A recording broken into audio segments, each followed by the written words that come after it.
Hello বন্ধুরা, আমি মাইতি। আমাদের ফাইজা স্টোরি চ্যানেলের সকল প্রকার পাঠগল্প পেতে এবং শুনতে আমাদের চ্যানেলটি সাবস্ক্রাইব করে আমাদের পরিবারের একজন হয়ে পাশে থাকুন। Thank you. আজ মাহফুজের অফিসে যেতে বেশ খানিকটা দেরি হয়ে গেছে। কিছুই করে নাই, গতকালের নাইট ডিউটিতেই একটুও ঘুমাতে পারে নাই, তাই তো সকালে চোখ দুটো লেগে গিয়েছিল। উফ, আজ যে এত ঘুম কই থেকে আসলো? বস যা রাগি, তাতে চাকরিটা মনে হয় যাবে। নিজের মাথায় মৃদু আঘাত করে বলল, মাহফুজ, তুই মনে হয় আজই চাকরিটা হারাবি। মাহফুজ বেশ দ্রুত গতিতে তার পা চালিয়ে অফিসের দিকে গেল। এবার চলুন পরিচয়টা জানা যাক। আমি মাহফুজ, একজন বড় অফিসের বডিগার্ডদের পরিচালক। বাকিটা আমার আইডিতে আছে। শহরে একটা ছোট্ট বাড়িতে ভাড়া থাকি। পরিচয় দিতে দিতে অফিসে চলে এসেছি। অফিসে ঢুকতেই বস রাগী দৃষ্টিতে আমার দিকে তাকালো। এই ছোট লোকের বাচ্চা, তোর অফিসে আসতে কত সময় লাগে? হয় ঠিকমতো কাজ করবি, নয়তো কাজ ছেড়ে দিবি। সরি বস, আর এরকম হবে না। আসলে গতকাল ঘুমাতে পারিনি তো, তাই এমন হয়েছে। ছোট লোকের বাচ্চা, তোর কাছে কি আমি কৈফত চাইছি? বডিগার্ডের মতোই থাকবি।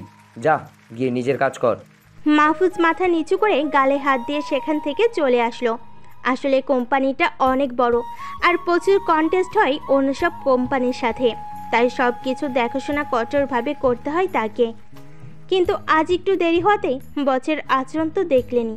তারপর সোজা আন্ডারগ্রাউন্ড রুমে চলে গেল। এসে সিসি ক্যামেরাগুলো চেক করতে কম্পিউটার বসে গেল। এখন যদি আমার পরিবার আমার সাথে থাকতো তাহলে কতই না ভালো হতো। এসব কথা ভাবতেছিলাম, আর তখনই আমার কাঁধে কারো হাতে ছোঁয়া পেলাম। তাকিয়ে দেখি রবিন সাহেব। হ্যাঁ, রবিন সাহেবও আমার সাথে বডিগার্ডের কাজ করে। তিনি আমার থেকে বয়সে বড় হলেও আমরা দুইজন নিজের ভাইয়ের মতো। কি ব্যাপার ভাই, কি ভাবছো এত? না ভাই, তেমন কিছু না, নিজের পরিবার সম্পর্কে ভাবছিলাম আর কি। কেন, আমরা কি তোমার পরিবার নই? দরকার পড়লে আমার বাড়ি থাকবে, আমরাই তোমার পরিবার। আমিও রবিন সাহেবের কথায় মাথা নেড়ে সায় দিলাম। তারপর আমার আন্ডারে থাকা গার্ডদেরকে পজিশন ঠিক করে দিয়ে আমাদের ডিউটি শুরু করলাম। সিসি ক্যামেরা কোম্পানির প্রত্যেকটা কোণায় সেট করা, সেগুলোতে তির্যকভাবে দৃষ্টি রাখতে হবে সব সময়, কারণ যে কোনো সময় কেউ অ্যাটাক করতে পারে, আবার কোনো দুর্ঘটনাও ঘটে যেতে পারে। এদিকে আমার বসের ম্যানেজার নীলা বসের কেবিনের সামনে এসে দেখে বস কোনো একটা বিষয় নিয়ে গভীরভাবে চিন্তা করছে। May I come in sir? Yes, come in. Nila ভিতরে ঢুকে তার বসের সামনে চেয়ারে বসে পড়ে। তারপর ফাইলটা টেবিলের ওপর রেখে বসের দিকে এগিয়ে দেয়। স্যার, এই ফাইলটাতে কয়টা সাইন লাগবে আপনার? একটা প্রজেক্টে হাত এসেছে, আমরা অনেক লাভবান হতে পারবো। বস ফাইলটা ভালো করে চেক করে কয়েকটা সাইন করে দেয়। নীলা অনেক বড় একটা প্রজেক্ট হাতে নিয়েছে আর সেটার কাজ প্রায় শেষ করে ফেলেছে। তাই বস খুশি হয়ে নীলাকে কংগ্রেস জানায়। নীলাও অনেক খুশি হয়। স্যার, আপনাকে দেখে মনে হচ্ছে কোনো কিছু নিয়ে আপনি অনেক চিন্তিত। আমি কি আপনাকে সাহায্য করতে পারি? না না, আমি ঠিক আছি, তুমি এখন যেতে পারো। Okay sir. নীলা খুশি মনে বসের কেবিন থেকে বেরিয়ে যায়। নীলা আমার খুব ভালো একজন বন্ধু, অনেক ভালো মেয়ে, সবার সাথেই মিশুক।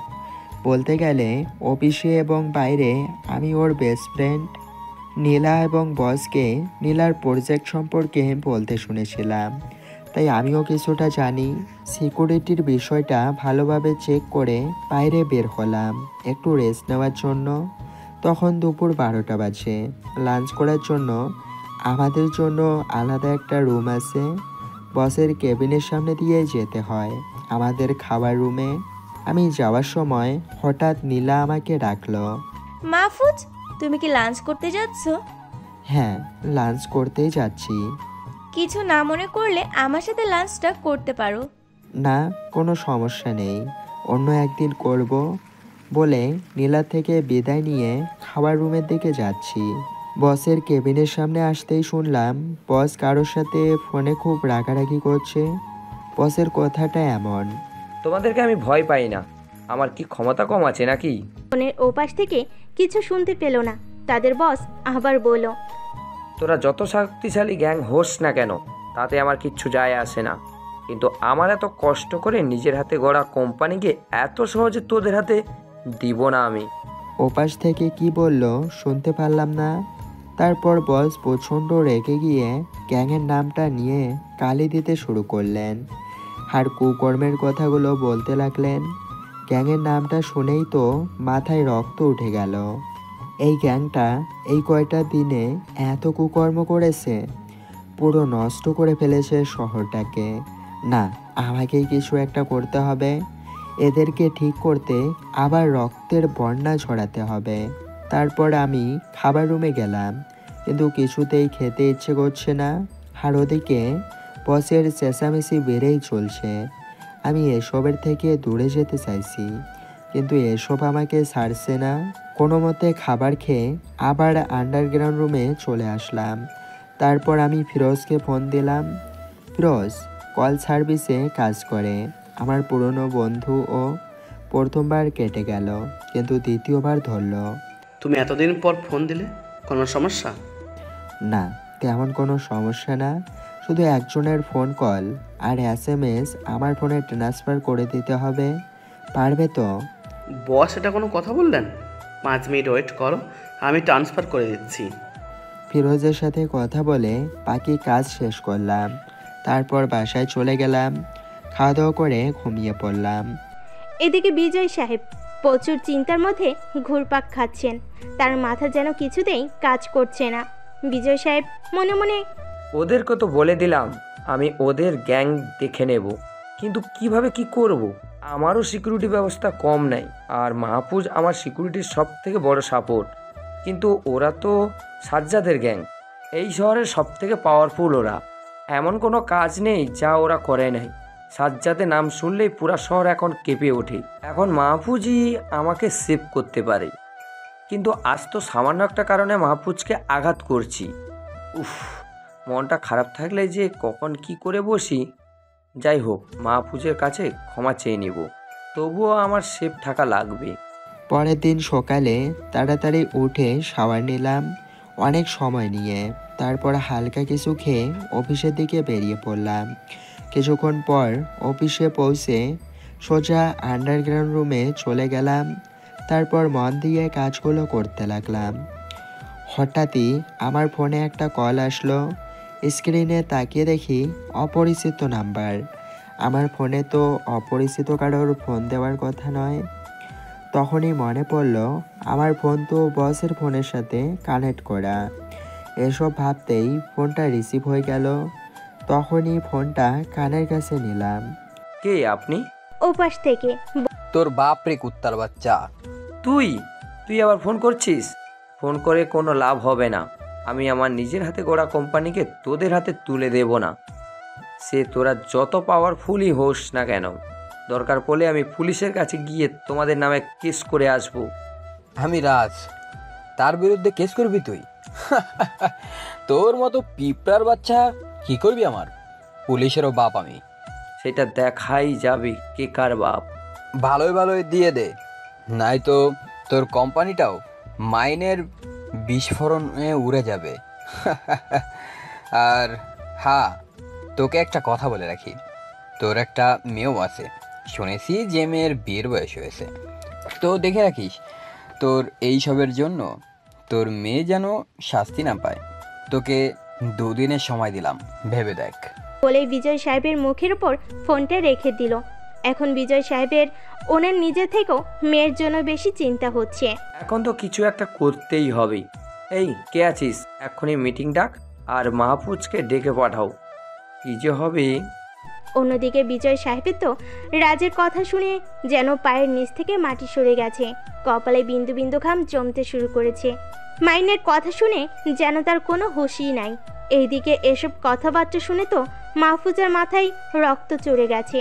ওই রাজের এত বড় সাহস, সে আমাদের কোম্পানির দিকে চোখ তুলে তাকায়।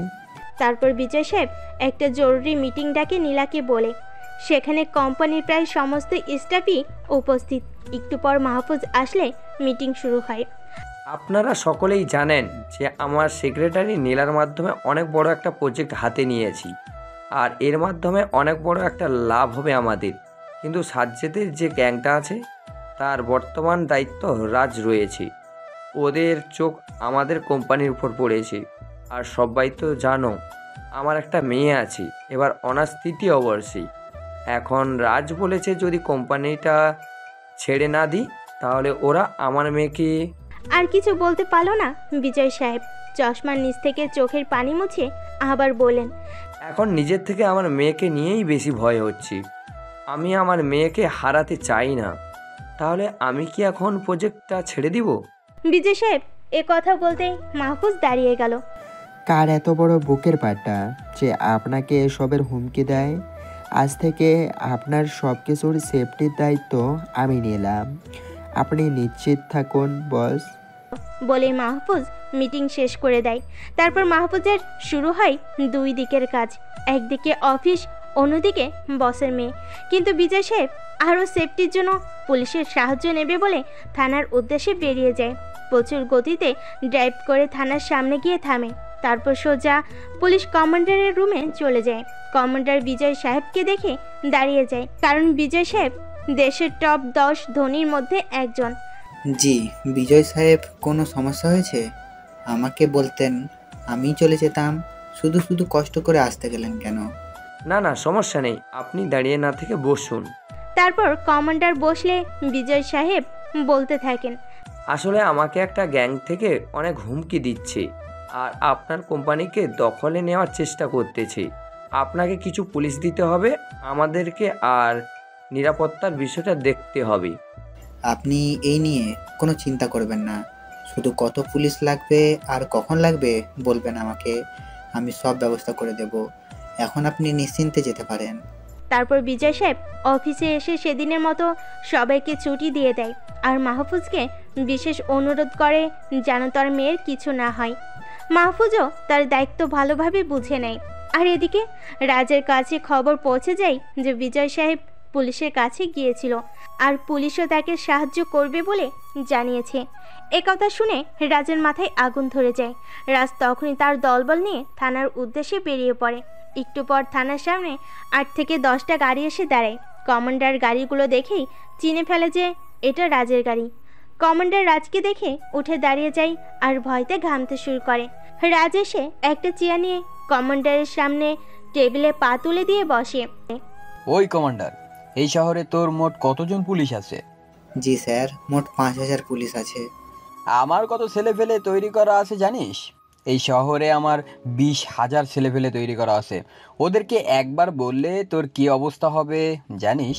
কমান্ডার তো রাজের কথা শুনে প্রায় জ্ঞান হারানোর মতো অবস্থা। কিন্তু স্যার, আমাকে এগুলো বলেছেন কেন? বিজয় যে গ্যাংয়ের কথা তোর কাছে বলেছে সেটা আমারই গ্যাং, আর আমি বিজয়ের কোম্পানি নিব বলেছি। তাই তুইও ওকে কোনো প্রকার পুলিশ দিয়ে হেল্প করতে পারবি না।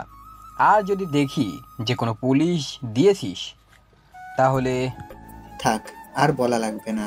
আমি বিজয় সাহেবকে কোনো প্রকার সাহায্য করব না। আপনি নিশ্চিন্তে যেতে পারেন। তারপর রাজ থানা থেকে বেরিয়ে যায়, আর কমান্ডার বিজয়কে ফোন করে বলে যে তাকে পুলিশ দিয়ে সাহায্য করতে পারবে না। এ কথা শুনে বিজয় সাহেবের তো মাথায় আকাশ ভেঙে পড়েছে। তিনি রাতটা কোনো মতে পার করে দিয়ে সকালে অফিসে চলে যায়। কোনো উপায় না পেয়ে বিজয় সাহেব মাহফুজকে ডেকে পাঠায়। একটু পর মাহফুজ আন্ডারগ্রাউন্ড রুম থেকে বসের কাছে চলে যায়। গিয়ে দেখে অতিরিক্ত চিন্তায় বসের অবস্থা একদম খারাপ হয়ে গেছে। বস, আসতে পারি? মাহফুজের কথাই বিজয় সাহেব চমকে ওঠে। হ্যাঁ মাহফুজ, এসো, ভিতরে এসো। মাহফুজ ভিতরে গিয়ে বসের সামনে সোজা হয়ে দাঁড়ায়। আরে তুমি দাঁড়িয়ে থাকলে কেন? চেয়ার দেখিয়ে পড়ল। বসো ওখানে। মাহফুজ তো অবাক হয়ে গেছে বসের কাণ্ড দেখে। 2 দিন আগে এইরকম ব্যবহার করলো, আর এখন এত খাতির করতেছে। তারপর মাহফুজ চেয়ারে বসে। বিজয় সাহেব মাহফুজের 2টা হাত জোর করে ধরে ফেলে। পরে পুলিশের কাছে যাওয়ার ঘটনাটা প্রথম থেকে শেষ পর্যন্ত মাহফুজের কাছে সব বলে। আমার মনে হয় পুলিশকে ওই রাজই হুমকি দিয়েছে।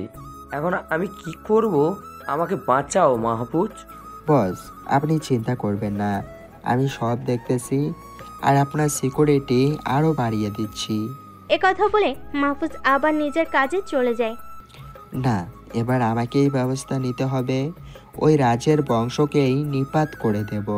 সেদিনের মতো অফিস ছুটি হয়ে যায়। মাহফুজ রাতে খেয়ে দিয়ে ঘুমিয়ে পড়ে। সকালে উঠে সোজা বসের বাসায় চলে যায়। বাসার সামনে মাহফুজ গাড়ি নিয়ে দাঁড়িয়ে আছে। এমন সময় বসের মেয়ে বাসা থেকে বের হয়। মাহফুজকে দেখে তো বসের মেয়ে ফিদা হয়ে যায়। মাহফুজ এমনিতেই অনেক স্মার্ট, ফর্সা মুখ, চুলটা মাঝারি আকারে কাটা, তার উপর আবার স্টাইল করে রাখছে। আজকে একটা নীল শার্ট আর সাদা প্যান্ট পরে আসছে। সত্যি বলতে মাহফুজকে অনেক বেশি সুন্দর লাগছে। যে কোনো মেয়েকে ফিদা করতে এতটুকুই যথেষ্ট। তাসফিকে দাঁড়িয়ে থাকতে দেখে মাহফুজ তাকে গাড়িতে বসতে বলল। ম্যাডাম, দাঁড়িয়ে আছেন কেন? গাড়িতে উঠুন, আপনার কলেজে দেরি হয়ে যাচ্ছে। মাহফুজের কথাই তাসফি চমকে ওঠে। এতক্ষণ মাহফুজকে দেখে তাপসি একটা ঘোরের মধ্যে ছিল। একবার দেখাতেই মাহফুজকে ভালো লেগে যায় তাসফির। তারপর তাসফি গিয়ে গাড়িতে বসে। মাহফুজ ড্রাইভিং সিটে গিয়ে গাড়ি ড্রাইভ করতে থাকে। কিছুক্ষণ পর তারা কলেজের সামনে এসে পৌঁছায়। তাপসি গাড়ি থেকে নেমে কলেজে চলে যায়। তাসফিকে নামিয়ে দিয়ে গাড়ির দিকে যেতে লাগলাম। হঠাৎ কয়েকটা ছেলে এসে আমাকে ঘিরে ধরলো আর আমাকে ধরে নিয়ে যেতে লাগলো। মাহফুজ কিছু না বুঝে ওঠার আগেই এরকম নিয়ে যেতে লাগলো। এমনভাবে সবাই মিলে ধরেছে যে ছুটতেও পারছে না। এই, তোমরা কারা আর এমনভাবে কোথায় নিয়ে যাচ্ছ? এই একদম চুপ করে থাকবি, না হলে এখন তোর মাথাটা শরীর থেকে আলাদা হয়ে যাবে। আমি ভয়ে চুপ করে থাকলাম আর তাদের সাথে যেতে লাগলাম। ছেলেগুলো আমাকে রাজের কাছে নিয়ে গেল। আর এ শহরে এমন কেউ নাই যে রাজকে চেনে না। আমিও তার ব্যতিক্রম নই। আমাকে দেখে রাজ বলতে শুরু করলো, এই কুত্তার বাচ্চা, তোর তো দেখছি তোর বসের উপর খুব মায়া। এবার তোর বসকে বাদ দিয়ে তার মেয়ের উপর নজরদারি করতেছিস। যেখানে আমি তোর বসের মেয়ের দিকে নজর দিয়েছি সেখানে তুই নাক গলাতে গেলি। তোর দেখি খুব দরদ। আপনারা শুধু শুধু বসের কোম্পানির উপর নজর দিয়েছেন কেন? আপনাদের তো টাকা পয়সার অভাব নাই, আর কোম্পানিকে দখলে নেওয়ার জন্য বসের মেয়ের দিকে নজর দিয়েছেন কেন? এবার রেগে গিয়ে, ওই ছোট লোকের বাচ্চা, তোর সাহস হয় কি করে আমার কথার উপর কথা বলার? আর আমি কি করব কি না করব সেটা কি তোর কাছ থেকে শিখতে হবে? এটা বলেই রাজ মাহফুজের বুক বরাবর সোজা একটা লাথি মারে। আর মাহফুজ সিটকে গিয়ে কয়েক হাত দূরে গিয়ে পড়ে। এত জোরে লাথি মেরেছে যে মাহফুজের মনে হচ্ছে এখনই যেন দম বেরিয়ে যাবে। এই, তোরা কে আছিস? এই কুত্তাটাকে এমনভাবে মারবি যেন বাঁচতে না পারে। এই বলে ভিতরে চলে যায়। সাথে সাথে রাজের অনেকগুলো ছেলে এসে মাহফুজকে এলো পাথারি মারতে থাকে। একসময় আর ব্যথা সহ্য করতে না পেরে অজ্ঞান হয়ে যায়। রাজের ছেলেরা তখনও মারতে থাকে। একটু পর তারা খেয়াল করে যে মাহফুজের শরীর আর নড়াচড়া করছে না। একজন নাকের কাছে হাত দিয়ে দেখে যে নিঃশ্বাসও নিচ্ছে না। তারপর ছেলেগুলো মাহফুজকে গাড়ি করে রাস্তায় ফেলে দিয়ে আসে। মাহফুজের মৃতদেহ রাস্তায় পড়ে আছে, কিন্তু কেউ সাহায্যের জন্য এগিয়ে আসছে না। সেই পথ দিয়েই মাহফুজের এক বন্ধু যাচ্ছিল। মাহফুজকে এই অবস্থায় পড়ে থাকতে দেখে তাড়াতাড়ি হাসপাতালে নিয়ে যায়। তারপর ইমার্জেন্সি রুমে নিয়ে যাওয়া হয়। ওদিকে বিজয় সাহেব এদিক ওদিক পাচারি করছে, কারণ মাহফুজের কলেজ থেকে আসতে এত দেরি হওয়ার কথা নয়। আবার কোনো বিপদ হলো না তো? বিজয় সাহেব তখনই মাহফুজের নাম্বারে ফোন করে। মাহফুজের ফোনটা তখন তাহসিন এর কাছে ছিল। ফোনের স্ক্রিনে বসের নাম ভেসে ওঠে। তাহসিন ফোন রিসিভ করতেই, মাহফুজ, তুমি কোথায়? সেই কখন বেরিয়েছো, এখনো আসলে না যে? তাহসিন প্রথম থেকে শেষ পর্যন্ত বলে। মাহফুজের অবস্থা অনেক খারাপ আর ওকে হাসপাতালে ভর্তি করানো হয়েছে। তারপর বিজয় সাহেব ঠিকানা নিয়ে হাসপাতালের উদ্দেশ্যে বেরিয়ে পড়ে। কিছুক্ষণ পর হাসপাতালে এসে পৌঁছায়। বিজয় সাহেব মাহফুজের চিকিৎসার সব রকমের ব্যবস্থা করেন। এভাবেই 3 দিন কেটে যায় হাসপাতালে। 4 দিনের মাথায় মাহফুজের জ্ঞান ফিরে আসে। আমার জ্ঞান ফেরার পর চোখ খুলে দেখি বস আর তাসফি আমার পাশে বসে আছে। আমি চারিদিকে চোখ বুলিয়ে দেখতে লাগলাম কোথায় আছি। বস মনে হয় বিষয়টা বুঝতে পেরেছে। তুমি এখন হাসপাতালে আছো কেন?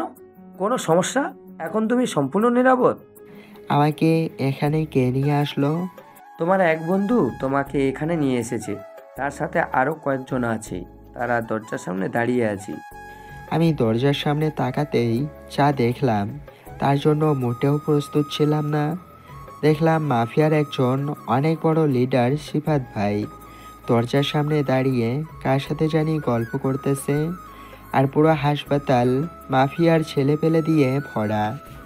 আমার জ্ঞান ফিরেছে দেখে সিফাত ভাই আমার কাছে আসলো। সিফাত ভাইয়ের পিছনে দেখি তাহসিনও রুমের ভিতরে ঢুকলো। তাহসিনকে দেখে তো আমি অবাক। হঠাৎ এই তাহসিন কই থেকে আসলো? মাহবুজ ভাই, এখন আপনার কেমন লাগছে? হ্যাঁ ভাই, অনেক ভালো আছি। আপনি হঠাৎ এখানে? হ্যাঁ ভাই, শুনলাম আপনি হাসপাতালে অ্যাডমিট হয়েছেন, তাই দেখতে চলে আসলাম। তারপর সিফাত চোখের ইশারা দিয়ে বস আর তাসফিকে পাঠিয়ে দিতে বলল। বস, আপনি এখন যেতে পারেন। আমি ভালো আছি, আমার বন্ধুরা এইখানে আছে, আমার কোনো সমস্যা হবে না। কিন্তু বস, কিছুতেই যাবে না আমাকে এভাবে রেখে। তারপর অনেক কষ্ট করে বুঝিয়ে তাদেরকে বাসায় পাঠিয়ে দিলাম। বস আর তাসফি হাসপাতাল থেকে চলে গেল। সিফাত ভাই আমার কাছে চেয়ার টেনে নিয়ে বসলো। মাহবুজ ভাই, একবার শুধু বলেন আপনার এরকম অবস্থা কি করেছে, তার মাথা শরীর থেকে আলাদা করে দিব। আপনার গায়ে হাত দেয় কার এত বড় সাহস? হ্যাঁ মাহফুজ, শুধু একবার বল কে এই কাজটা তোর সাথে করেছে, শুধু একবার তার নামটা বল। মাহফুজ মনে মনে ভাবতে লাগলো, এখন যদি বলে দেই যে কাজটা কে করেছে, তাহলে রাজের গ্যাংকে আর খুঁজে পাওয়া যাবে না। কারণ সিফাত ভাইয়ের পাওয়ার রাজের থেকেও অনেক বেশি। আর সিফাত ভাইয়ের সাথে আমার অনেক দিনের সম্পর্ক। সিফাত ভাই কোনো সমস্যা নাই, আমার কিছুই হবে না। আর এদেরকে সাহায্য করার জন্য আমি নিজেই যথেষ্ট। আর কোনো সমস্যা হলে আপনাকে জানাবো। আর আপনার সব ছেলেদের নিয়ে চলে যান, না হলে ঝামেলা হতে পারে। ওকে ভাই। তারপর সিফাত ভাই আরও কিছুক্ষণ কথা বলে চলে যায়। তারপর আমি তাহসিনকে কাছে আসতে বলি। হ্যাঁ বল। তাহসিন হলো আমার বেস্ট ফ্রেন্ড আর আমার ডান হাত। আমাকে মেরেছে রাজ। সিফাত ভাইকে যদি রাজদের ব্যাপারে বলতাম তাহলে ওদের অস্তিত্ব খুঁজে পাওয়া যেত না, তাই তোকে বললাম কথাটা। আর হ্যাঁ, আমাকে যারা মেরেছে তাদের সবাইকে বিকালের মধ্যে আমার কাছে চাই। তুই চিন্তা করিস না, বিকেলের মধ্যেই তোর পায়ের নিচে সবগুলোকে ফেলবো। তবে হ্যাঁ, সাবধানে যাস, যাতে কোনো বিপদ না হয়। আরে তুই থাকতে আমার গায়ে হাত দেওয়ার মতো সাহস কার আছে? তারপর তাহসিন চলে গেল। আমি একটু বিশ্রাম নেওয়ার জন্য ঘুমিয়ে পড়লাম। অন্যদিকে বিজয় সাহেব হাসপাতাল থেকে সোজা অফিসে চলে গেলেন। অফিসে গিয়ে নিজের কেবিনে বসে ভাবতে লাগলেন, মাহফুজ তো এখনও অসুস্থ, কিন্তু আমারও আমার মেয়ের সেফ থাকার জন্য কাউকে লাগবে, কিন্তু কাউকে এখন বিশ্বাস করতে পারছি না। আমার সেফটির জন্য এমন কাউকে লাগবে যাকে আমি বিশ্বাস করতে পারি। বিজয় সাহেব অনেক ভাবছেন, কিন্তু কাকে ঠিক করবেন ভেবে পাচ্ছেন না। হঠাৎ এই বিজয় সাহেবের মনে পড়লো একটা গ্যাংয়ের কথা, যেই গ্যাংয়ের লিডার হলো তুহিন। আর তুহিনের সাথে বিজয় সাহেবের অনেক ভালো সম্পর্ক আছে। রাজ, তুমি যতই আমাকে ভয় দেখানো না কেন, আমাকে পিছু হাঁটানো এত সহজ নয়। তখনই বিজয় সাহেব তুহিনের আস্তানার দিকে গাড়ি নিয়ে বেরিয়ে পড়ল। প্রায় 10 মিনিট পর তুহিনের আস্তানায় গিয়ে পৌঁছালো। তুহিন বিজয় সাহেবকে দেখে চেয়ার থেকে উঠে দাঁড়ালো। আরে বিজয় আঙ্কেল, যে কি অবস্থা আপনার? তুহিনের বয়স বিজয় সাহেবের ছেলের মতোই, তাই ঠিক আঙ্কেল বলেই ডাকে। কে আছিস? আঙ্কেলকে বসতে দে। তারপর তুহিনের ছেলেরা বিজয় সাহেবকে বসতে দেয়। বলুন আঙ্কেল, এতদিন পর আপনার এই ছেলেকে স্মরণ করলেন, কোনো সমস্যা হয়েছে? হ্যাঁ বাবা, একটা সমস্যা হয়েছে। কি হয়েছে বলুন আঙ্কেল, আমি সব সময় আপনার সাথে আছি। আমাদের এখন জীবনটা সংকটের মধ্যে আছে। একটা গ্যাং আমাদের উপর নজর দিয়েছে, বিশেষ করে আমাদের কোম্পানির উপর। আবার আমার একমাত্র মেয়ের দিকেও নজর পড়েছে ওদের। তাই কোনো উপায় না পেয়ে তোমার কাছে এসেছি। আপনি কোনো চিন্তা করবেন না আঙ্কেল, আমি আপনার বিষয়টা দেখতেছি। আমি আমার ছেলেদেরকে আপনার গার্ড দেওয়ার জন্য পাঠিয়ে দেব। আপনি এখন নিশ্চিন্তে থাকুন। তারপর বিজয় সাহেব অফিসে চলে যান। অফিসে গিয়ে নিজের কেবিনে যান, কারণ অফিসের কিছু কাজ বাদ পড়ে আছে। বিজয় সাহেব কাজ করতেছে, এমন সময় নীলা আসে। স্যার, আসতে পারি? হ্যাঁ নীলা যে, ভিতরে আসো, কোনো কাজ আছে নিশ্চয়ই? জি স্যার, আপনার একটু খোঁজ নেওয়ার জন্য আসলাম, আর মাহফুজের কি অবস্থা তাই জানার জন্য আসলাম। আমি এখন ভালো আছি, আর মাহফুজ হাসপাতালে আছে, তুমি চাইলে দেখা করতে যেতে পারো। ধন্যবাদ স্যার। তারপর নীলা বসের কেবিন থেকে বের হয়ে নিজের কাজে চলে যায় আর ভাবে যে কাল সকালে মাহফুজের সাথে দেখা করতে যাবে। বিকালবেলা থেকে মাহফুজের ঘুম ভাঙে, তখন নার্স এসে চেক করে যায়। নার্স যাওয়ার পর মাহফুজ উঠে বসে, কারণ আর শুয়ে থাকতে ভালো লাগছে না তার। তখন ওই কেবিনে তাহসিন ঢুকলো আর মাহফুজের কাছে এসে দাঁড়ালো। মাহফুজ, ওদের 5টাকে ধরে নিয়ে আসছি, আর আমাদের গোডাউনে আটকে রাখছি। প্রথমে তো কেউ বলতে চাইছিল না, পরে উপায় না পেয়ে ওদের মাথায় গুলি ঠেকাতেই স্বীকার করলো। তোর কোনো সমস্যা হয়নি তো? আরে না, সমস্যা হবে কেন? আমরা একসাথে 20 জন গিয়েছিলাম, আর তুই থাকতে কারোরই এই ক্ষমতা নাই আমাকে টাচ করার। ঠিক একসাথে গিয়ে ভালো কাজ করছিস। এখন থেকে ওদেরকে জামাই আদরে রাখ। আমি সুস্থ হওয়ার পর ওদের ব্যবস্থা নিব। তুই এখন নিলয় আর হাবিবকে রাজের ছেলেদের সাথে মিশে যেতে বলবি, যেন কেউ ঠিকানা পায়। তারপর ওদের কাজ হলো রাজ কখন কি করে সব আমাকে জানানো। নিলয় আর হাবিব হলো মাহফুজের ইনফর্মার। তারপর তাহসিন মাহফুজের খাবার দিয়ে বিদায় নিয়ে গোডাউনে চলে যায়। মাহফুজ বসে খেতে থাকে, কারণ খাওয়ার পর ওষুধ খেতে হবে। এমন সময় তাপসি মাহফুজের কেবিনে ঢুকলো। তাপসিকে দেখে তো মাহফুজ অনেক অবাক হলো, একটু উঠে বসার চেষ্টা করলো, কিন্তু শরীরে ব্যথার কারণে সম্ভব হলো না। এই আপনি কি করছেন? আমাকে দেখে বসতে হবে না, আর আপনার শরীর এখনো ভালো হয়নি, আপনি শুয়ে থাকুন। আর কি করার মাহফুজের, তাপসির কথাই শুয়ে থাকলো। তারপর তাপসি ওর কাছে চেয়ার টেনে নিয়ে গিয়ে বসলো। আপনার শরীর এখন কেমন লাগছে? এখন অনেকটা ভালো লাগছে। আপনার শরীর কেমন আছে? তাপসি অনেকটা রেগে গিয়ে বলল, এই আমাকে আপনি করে বলছেন কেন? আমি কি আপনার সিনিয়র নাকি? না মানে টানে কিচ্ছু জানি না, আমাকে এখন থেকে তুমি করে বলবেন তাই জানি। তাসবির হঠাৎ এমন রেগে যাওয়াতে ভয় পেয়ে যায়। আচ্ছা, এখন থেকে তুমি করেই বলবো। তুমি করেই বলতে হবে। আর শুনুন, আমি আপনাকে একটা কথা বলতে এসেছি। আমি ঘুরিয়ে পেঁচিয়ে কোনো কথা বলতে পারি না, তাই সোজাসুজি বলে দিচ্ছি। তারপর তাসবি আমাকে যা বলল সেটা শুনে পুরোই অবাক হয়ে গেলাম। হ্যাঁ বলবো নাকি না বলবো কিছুই বুঝতে পারছি না। আপনি প্রথম যেদিন আমাকে কলেজে নেওয়ার জন্য আমাদের বাসায় গিয়েছিলেন, সেদিনই আপনাকে প্রথম দেখে আপনাকে ভালো লেগে যায়। জীবনে কাউকে ভালোবাসলাম, আমি আপনাকে ভালোবেসে ফেলেছি। আমাকে কি আপনার পছন্দ হয়? মাহফুজ তো তাপসির কথায় কি বলবে ভেবে পাচ্ছে না, একদম চুপ হয়ে আছে। মাহফুজের চুপ থাকা দেখে তাপসি আবারও বলে উঠল, এই আপনি চুপ করে আছেন কেন? আমাকে আপনার ভালো লাগে না কি তাই বলুন। দেখো তাসবি, সেটা কিভাবে সম্ভব? আমার মতো একজন বডিগার্ডকে তুমি ভালোবাসো?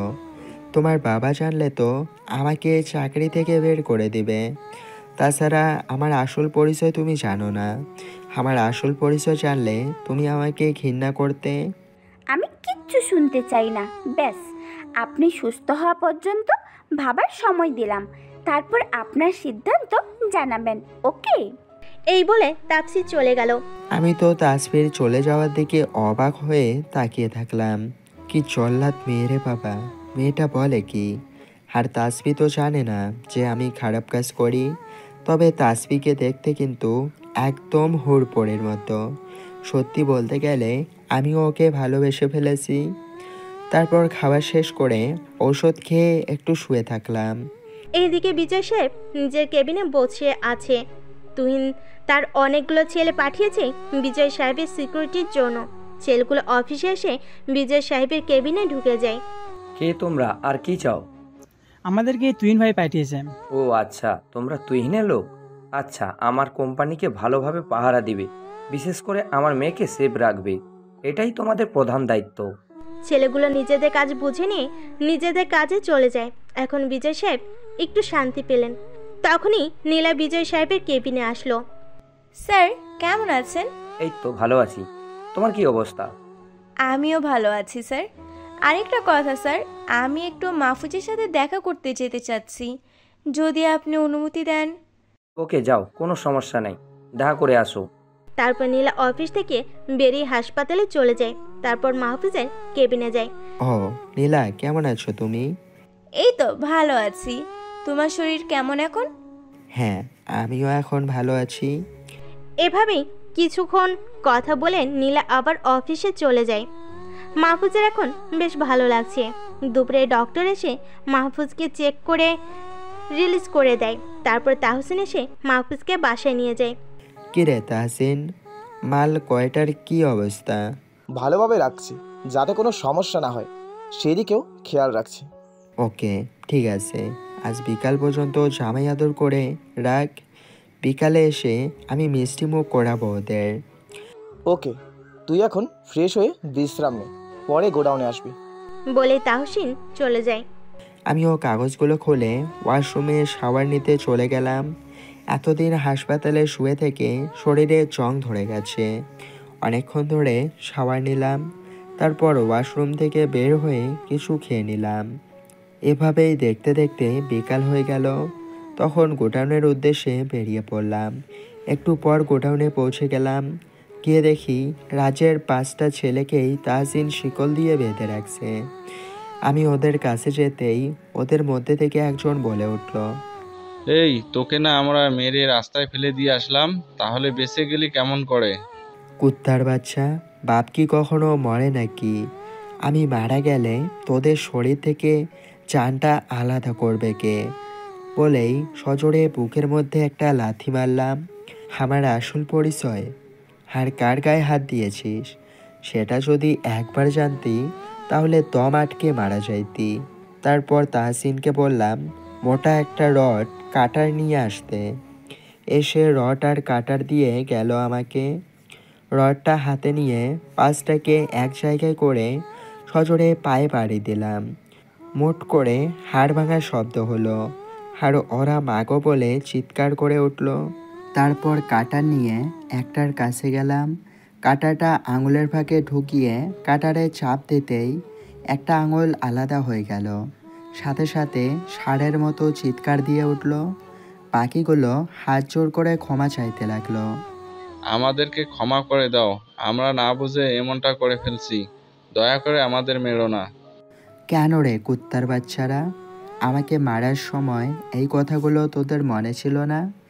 এখন তো তোদের জামাই আদর করব বলে কাটা দিয়ে এলোপাথারি ওদের বুকে মারতে থাকলাম। তারপর বাকিগুলোরও সব কয়টা আঙুল কেটে নিলাম। অনেক রক্ত পড়তেছিল, তাই টেপ দিয়ে আঙুলের মাথায় পেঁচিয়ে দিলাম। তখন সব কয়টা গলা কাটা মুরগির মতো করতেছিল। সাথে সাথে ওদের বুক থেকে অঝোর ধারায় রক্ত পড়তে লাগলো। এভাবে আর কিছুক্ষণ থাকলে ওদের জীবন চলে যাওয়ার জন্য যথেষ্ট, কিন্তু ওদেরকে বেশি কষ্ট দিব না। আমার পরিচয় শুনলে ওদের মরতে একটু সুবিধা হবে। তখন ওদের কানের কাছে মুখ নিয়ে আমার পরিচয়টা বললাম। সাথে সাথে ওদের চোখগুলো বড় বড় হয়ে গেল আর দম আটকে মারা গেল। তাহসিনকে বললাম ওদের লাশগুলো শহরের মেন পয়েন্টে ঝুলিয়ে রেখে আসতে, যাতে শহরের সবাই দেখতে পায়। তারপর বাসায় চলে গেলাম। হ্যাঁ, এখন একটু শান্তি লাগছে ওদেরকে মেরে। রাতে বিছানায় শুয়ে আছি, এমন সময় অপরিচিত নাম্বার থেকে ফোন আসলো। অপরিচিত নাম্বার বলে প্রথমে ধরলাম না, দ্বিতীয়বার আবার ফোন আসলো। এবার ফোনটা রিসিভ করতেই মেয়েলি কণ্ঠে আসলো, হ্যালো, কে বলছেন? আমি? আরে আমিটাকে দেখুন, পরিচয় দিলে দিন, আর না হয় ফোন কেটে দিন। আরে অত রেগে যাচ্ছেন কেন? আমি তাসফি। ও তাসফি, আসলে হঠাৎ করে ফোন দিলে তো। কেন, ফোন দিতে পারি না নাকি? হুম। না সেটা নয়, কিন্তু আমার নাম্বার পেলে কোথায়? যাকে ভালোবাসি তার নাম্বার পেতে সময় লাগে নাকি?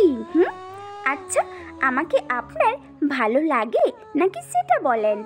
তাসফির কথা শুনে চুপ করে গেলাম। এ তো কথার মধ্যে আবার এই কথা কেন? মেয়েটা আসলেই পাগলি। কি হলো, চুপ করে আছেন কেন? বলেন, আমাকে আপনার ভালো লাগে না কি? আমি আর কোনো অজুহাত শুনবো না। আমি জীবনে এই কাউকে ভালোবাসলাম, আর এখন যদি না বলেন তাহলে আমি কিন্তু খারাপ কিছু করে ফেলবো। মনে মনে না, কি যে করি মেয়েটাকে নিয়ে। এখন না বললে যদি কিছু করে বসে তাহলে নিজেকে ক্ষমা করতে পারবো না। কি হলো? হ্যাঁ, আমিও তোমাকে ভালোবাসি, অনেক অনেক অনেক বেশি ভালোবাসি। কিন্তু তোমার বাবা কি মেনে নেবে আমাদের? হ্যাঁ, মেনে নিবে, কারণ আমি যা বলি আমার বাবা তাই শোনে। আমার সুখের জন্য বাবা সব কিছু করতে পারে। তারপর তাসফির সাথে কিছুক্ষণ কথা বলে ঘুমিয়ে পড়লাম, কারণ সকালে উঠে অফিসে যেতে হবে। অনেক দিন যাওয়া হয় না।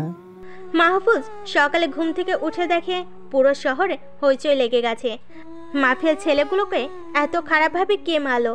এদিকে রাজের অবস্থা তো আরও খারাপ। রাজ তো পুরো পাগল হয়ে গেছে, যেভাবেই হোক ওর ছেলেদের খুনিকে ধরবে।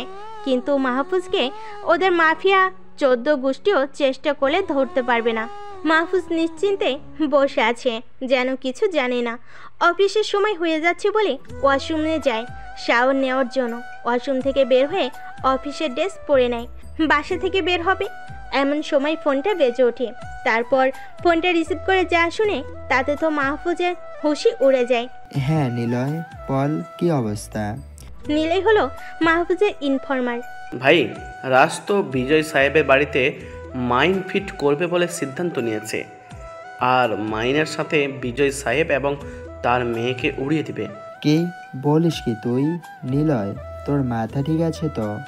পাগল হয়ে গেছিস নাকি তুই? না ভাই, আমার মাথা একদমই ঠিক আছে। রাজের সাথে থেকে শুধু ওদের এই প্ল্যান সম্পর্কে যা জানলাম তাই বললাম আপনাকে। তারপর ফোন রেখে দিলাম।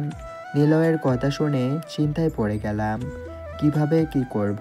পরে চিন্তা করলাম যে রাজ তো শুধু প্ল্যানই করেছে, কাজ করতে দেরি আছে।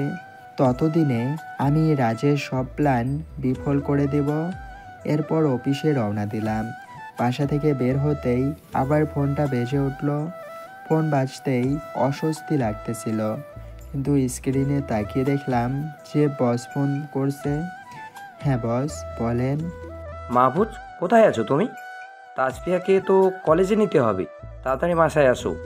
মনে মনে, ও আমার তো সেই কথা মনে নাই। নিলয়ের কথাই তো ভুলে গিয়েছিলাম। তারপর বসের বাসার দিকে রওনা দিলাম। একটু পর বসের বাসায় পৌঁছে গেলাম। গিয়ে দেখি তাসফি গাড়ির সামনে দাঁড়িয়ে আছে। আজ খুব সুন্দর করে সেজেছে। আমি গাড়ির সামনে যেতেই তাসফি বলে উঠল, আচ্ছা, আজ আমাকে কেমন লাগছে? খুব সুন্দর লাগতেছে, একদম হুড়পড়ির মতো। আমার কথা শুনে তাসফিকে দেখলাম লজ্জায় মাথা নিচু করে ফেললো। তারপর দুজনে গাড়িতে গিয়ে বসলাম।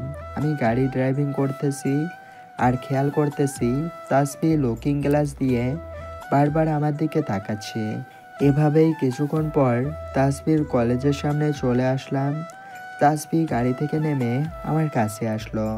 আচ্ছা, আমরা তো দুজনকে ভালোবাসি, এখন থেকে কি তুমি করে বলতে পারি? এ কথা বলে লজ্জায় মাথা নিচু করে ফেলল। মনে মনে, এই মেয়েটা যে এত লজ্জা নিয়ে কিভাবে বেঁচে আছে। হ্যাঁ, তুমি করে বলতে পারো। ধন্যবাদ তোমাকে, বলে কলেজের ভিতরে চলে গেল। তারপর মাহফুজ অফিসের দিকে যেতে লাগলো। কিছুক্ষণ পর অফিসে পৌঁছে গেল, কিন্তু গেটের সামনে যেতেই একটু অবাক হলো, কারণ গেটে যারা পাহারা দিচ্ছে সবারই নতুন মুখ, ও কাউকে চেনে না। মাহফুজ কিছুই বুঝতে পারলো না যে ব্যাপারটা কি। সোজা নিজের কাজে আন্ডারগ্রাউন্ডের রুমে চলে গেল। ওদিকে রাস্তার ছেলেদের সাথে বসে আছে। এমন সময় রাজের ইনফরমার এসে রাজের সামনে দাঁড়ালো। কিরে, কোনো নতুন খবর পেলি নাকি? হ্যাঁ বস, একেবারে তাজা খবর। বিজয় সাহেব তুহিনের কাছে গিয়েছিল কিছু ছেলেকে দেওয়ার জন্য, যাতে করে কোম্পানির সিকিউরিটি গার্ডের বিষয়টা নিশ্চিত করতে পারে। ওই ছোট লোকের বাচ্চাকে ওর মেয়ে সহ মাইন দিয়ে উড়িয়ে দিব। ওর বাড়ি আর কোম্পানির কোনো অস্তিত্বও খুঁজে পাবে না। এই শফিক তুহিনকে ফোন করে আসতে বল। তারপর শফিক ফোন করে তুহিনকে আসতে বলে।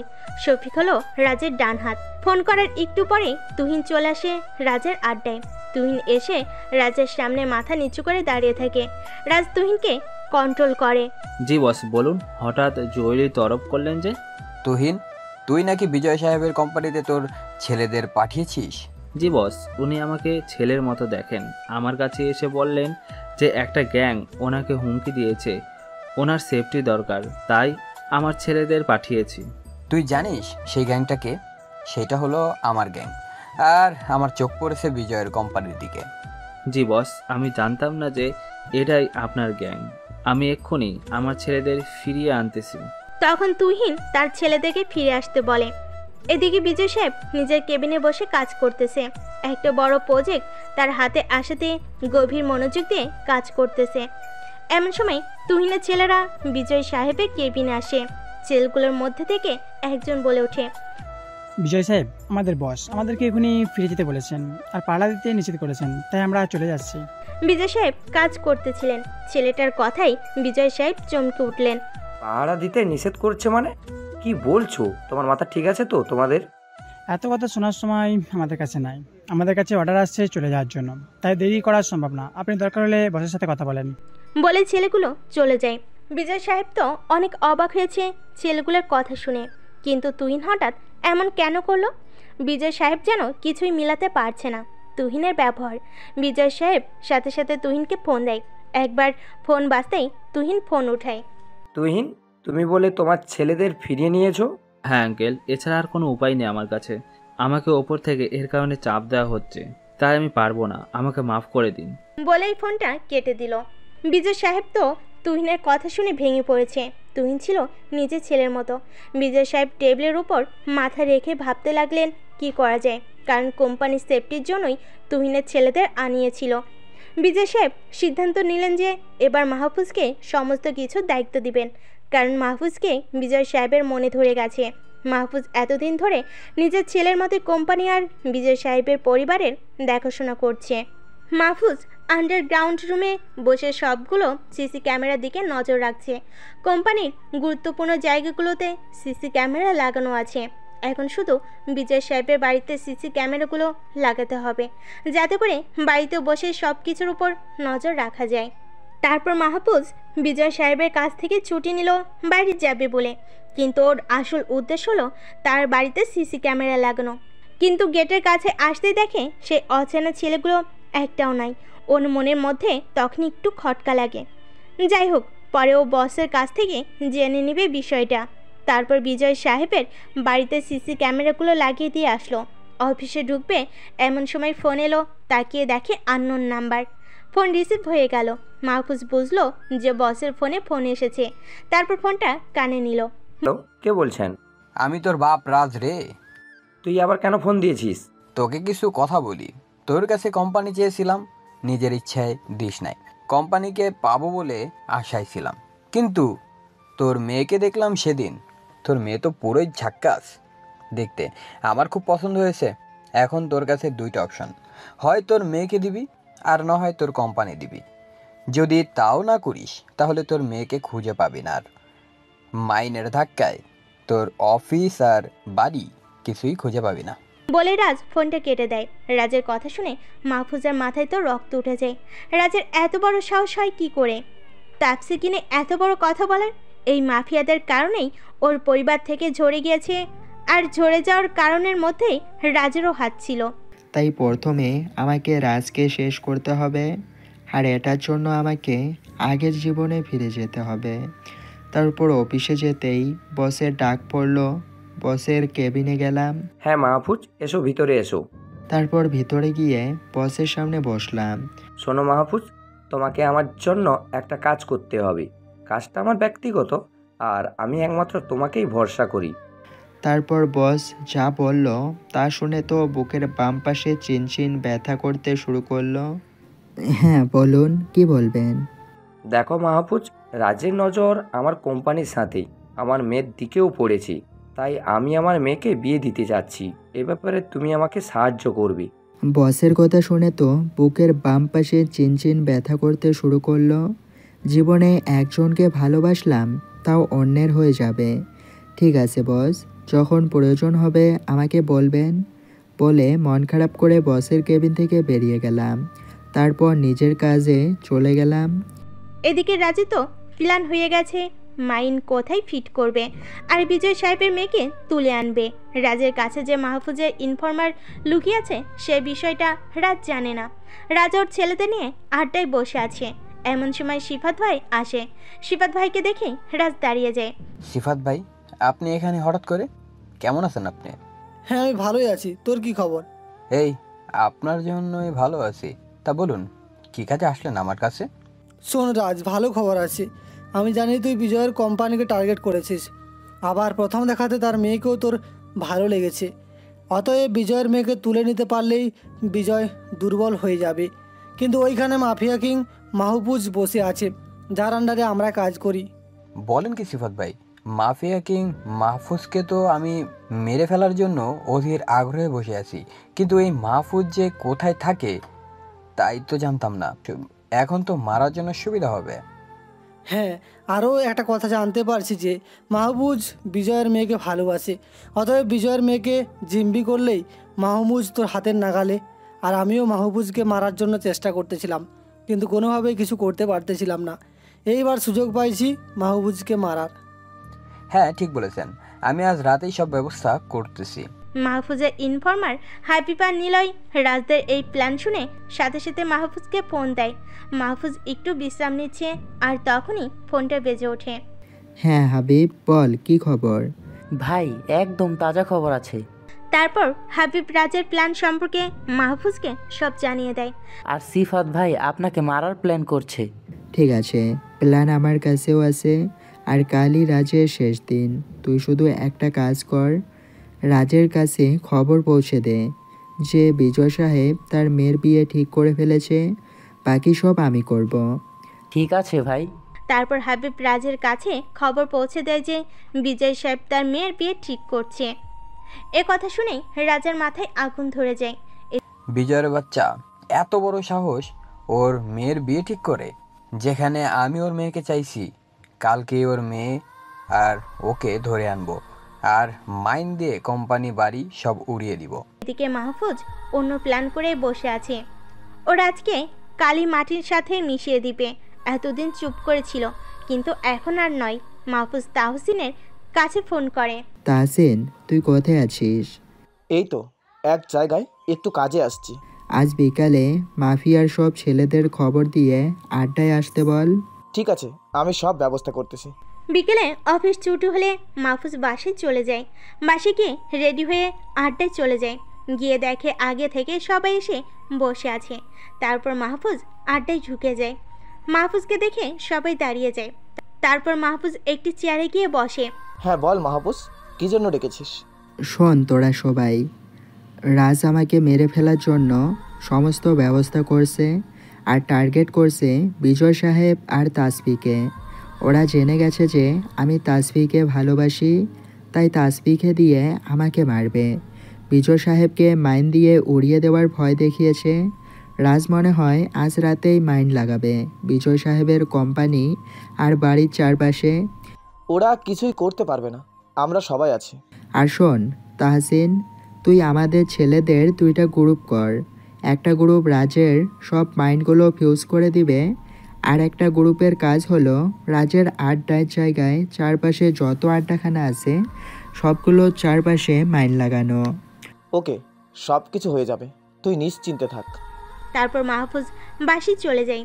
ওদিকে মাহফুজের ধারণা অনুযায়ী রাজের ছেলেরা রাতেই কোম্পানি আর বিজয় সাহেবের বাড়ির চারপাশে মাইন লাগিয়ে দিয়ে যায়। মাহফুজ তো আগে থেকে সিসি ক্যামেরা লাগিয়ে রাখছিল, তাই সিসি ক্যামেরায় সব রেকর্ড হয়ে গেছে যেখানে মাইনগুলো লাগিয়েছে। তারপর মাহফুজ সে ভিডিওটা তাহসিনের কাছে পাঠিয়ে দেয় আর সবগুলো মাইন নষ্ট করে দিতে বলে। তারপর ঘুমিয়ে যায়। তাহসিনও কাজে লেগে যায় ছেলেপেলে নিয়ে। রাতের মধ্যে সব কিছু কমপ্লিট করে ফেলে। মাহফুজ সকালে উঠে ফ্রেশ হয়ে অফিসের দিকে রওনা দেয়। অফিসে পৌঁছে মন দিয়ে কাজ করতে থাকে। এভাবেই দুপুর হয়ে যায়। হঠাৎ মাহফুজের কাছে একটা কল আসে। মাহফুজ ফোনটা রিসিভ করতেই রাজ বলে ওঠে, মাহফুজ, তুই কি ভেবেছিস তোর ইনফর্মার দিয়ে আমার সব তথ্য নিবি? সেটা কখনোই সম্ভব নয়, কারণ তোর ইনফর্মারকে আমি বন্দি করে ফেলেছি। এই নে ওর গলা শোন। তারপর রাজ হাবিব আর নিলয়ের মুখের কাছে ফোনটা ধরে। ভাই, আমাদের কিছুই হবে না, আপনি আছেন তো, আমরা জানি আপনি আমাদের বাঁচাবেন। বলতেই রাজ ফোনটা নিয়ে নেয়। এদিকে মাহফুজ রাজের মুখ থেকে বিজয় সাহেবের কথা শোনার জন্য বসে আছে, কারণ মাহফুজ জানে যে বিজয় সাহেব আর তাপসিকে রাজ তুলে নিয়ে গেছে। মাহফুজ শোন, আর একটা কথা, তোর ভালোবাসার তাসফি আর বিজয়কে তুলে নিয়ে আসছি। যদি সবাইকে বাঁচাতে চাস তাহলে আজ সন্ধ্যায় আমাদের আড্ডায় চলে আয়। আমি মেসেজের ঠিকানা দিয়ে দিচ্ছি, আর হ্যাঁ, একাই আসবো, অস্ত্র ছাড়া। বলেই ফোনটা কেটে দেয়। মাহফুজ এই সুযোগটার জন্যই অপেক্ষা করতেছিল এত সময় ধরে, কারণ আজই রাজা শেষ করে দিবে। মাহফুজ তখন ওই তাহসিনকে ফোন দেয়। হ্যাঁ বল, কি করতে হবে? শোন তাহসিন, রাজ আমাকে ওদের আড্ডায় যেতে বলেছে আজ সন্ধ্যায়, আর আমাকে একাই যেতে বলেছে। আমি জানি ওরা আমাকে মেরে ফেলার জন্য ওইখানে সব কিছুই ফাঁদ তৈরি করছে। তুই 3000 ছেলে নিয়ে রাজের আড্ডার চারপাশে সেট হয়ে যা, আর সবাই স্নাইপার নিয়ে যাবি। আমি ইশারা দিলে শুরু করে দিবি। আচ্ছা ঠিক আছে, কোনো চিন্তা করিস না, সব হয়ে যাবে, তুই নিশ্চিন্তে চলে যা। তারপর মাহফুজ বাসায় চলে যায়। বাসায় গিয়ে খাটের নিচ থেকে মেশিনটা বের করে। অনেক দিন ধরে মেশিনটা ব্যবহার করা হয় না। তারপর 2 মাথাওয়ালা চুইটা বের করে। এতদিন পর আজ চুইটা রক্তের স্বাদ পাবে।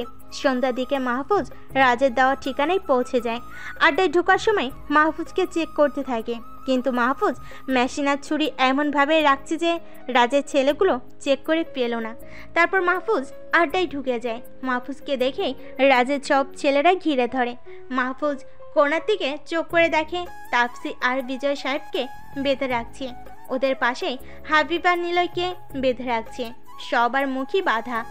তাপসি আর বিজয় সাহেব তো মাহফুজকে এইখানে দেখে প্রচণ্ড অবাক হয়েছে। মাহফুজের দিকে অবাক দৃষ্টিতে তাকিয়ে আছে। মাহফুজ তাপসির দিকে তাকিয়ে মুচকি একটা হাসি দেয়। ঠিক সেই মুহূর্তে রাজ বেরিয়ে আসে। রাজ এসে একটা হাসি দেয়।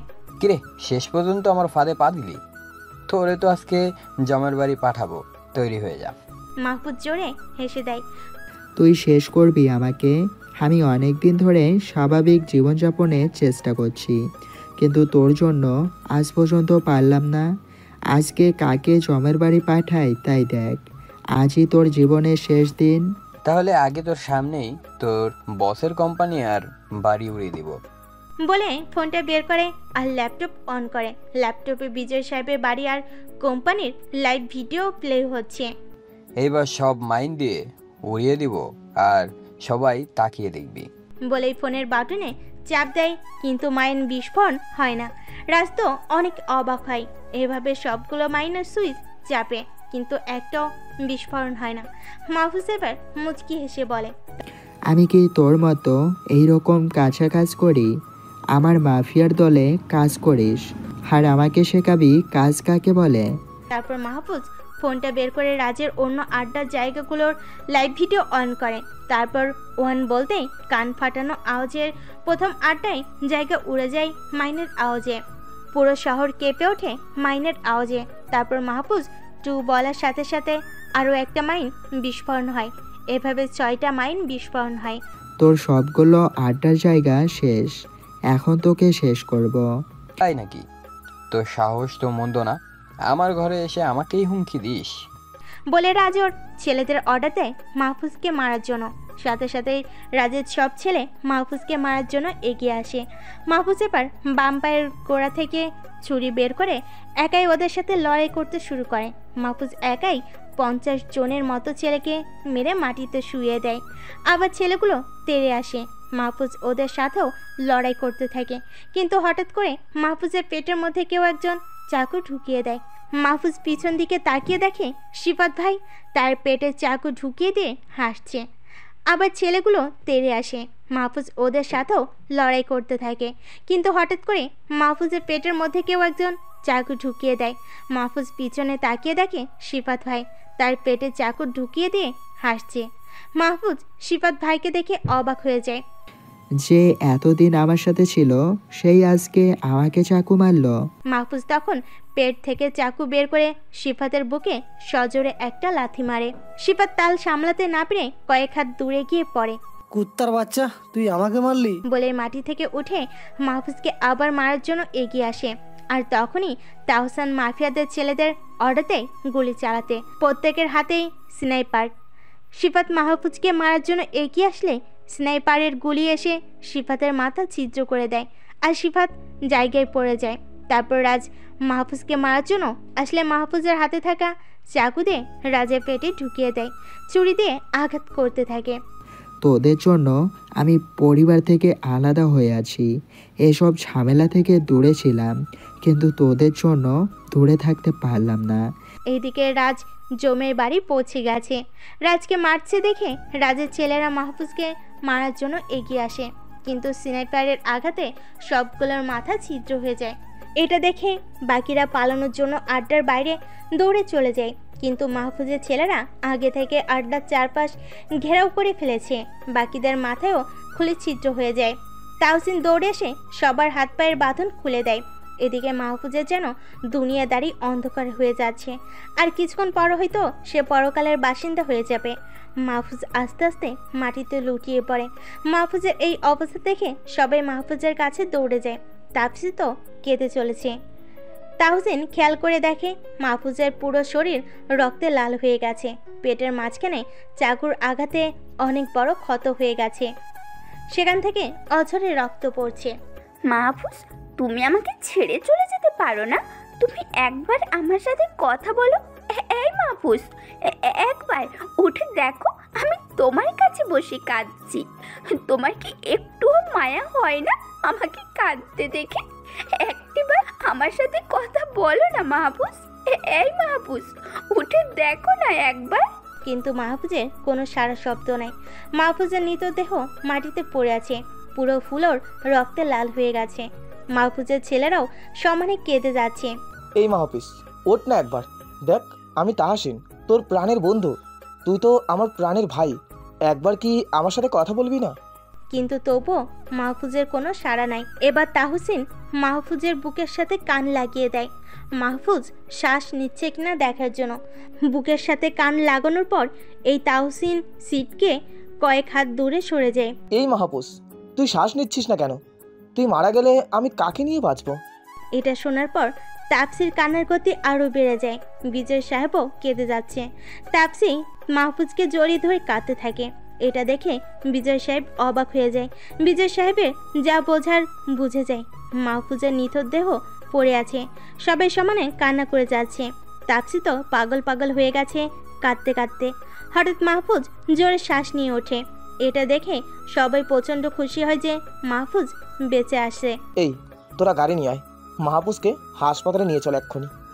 তাপসি তো মাহফুজকে জড়িয়ে ধরে কেঁদে চলেছে।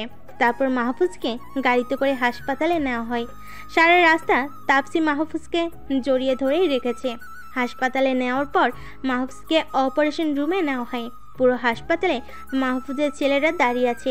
হাসপাতালে এক ফোঁটা জায়গাও বাকি নাই। মাহফুজের ছেলেরা কেঁদে চলেছে। তাহসিন অপারেশন রুমের বাইরে পায়চারি করছে। বিজয় সাহেব দেখে তার মেয়ে কেঁদে চলেছে। এটা দেখে তাপসিকে বলেন, কি রে মা, তুই কি মাহফুজকে ভালোবাসিস? তাপসি তার বাবার কথা শুনে অবাক হয়ে তাকায়। তার বাবা কেমন করে বুঝলো? কি রে মা, বল, তুই কি মাহফুজকে ভালোবাসিস?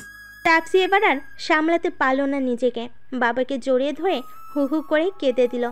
হ্যাঁ বাবা, আমি মাহফুজকে অনেক ভালোবাসি। মাহফুজের মন অনেক ভালো, মাহফুজও আমাকে ভালোবাসে। তুই কি সত্যি ওকে ভালোবাসিস?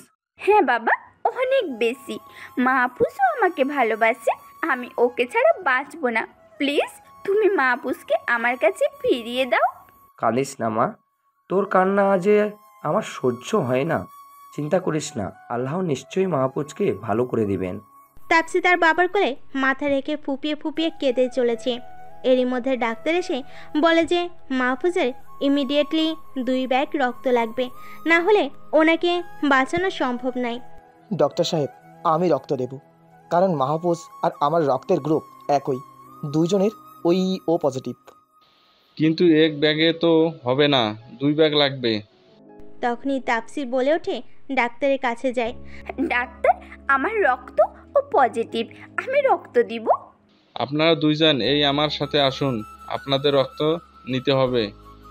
তারপর ডাক্তার রক্ত নিয়ে আবার অপারেশন রুমে ঢুকে যায়। প্রায় 1 ঘন্টা পর ডাক্তার বের হয়। তখনই সবাই দৌড়ে ডাক্তারের কাছে যায়। ডাক্তার, রোগীর কি অবস্থা? ভালো আছে তো? একটুর জন্য বেঁচে গেছে, সবাই আল্লাহর ইচ্ছায়। চাকুটা পেটের অনেক গভীরে চলে গিয়েছিল। আমরা কি এখন দেখা করতে পারবো রোগীর সাথে? না, এখন নয়, রোগী এখনো জ্ঞান ফিরে নাই।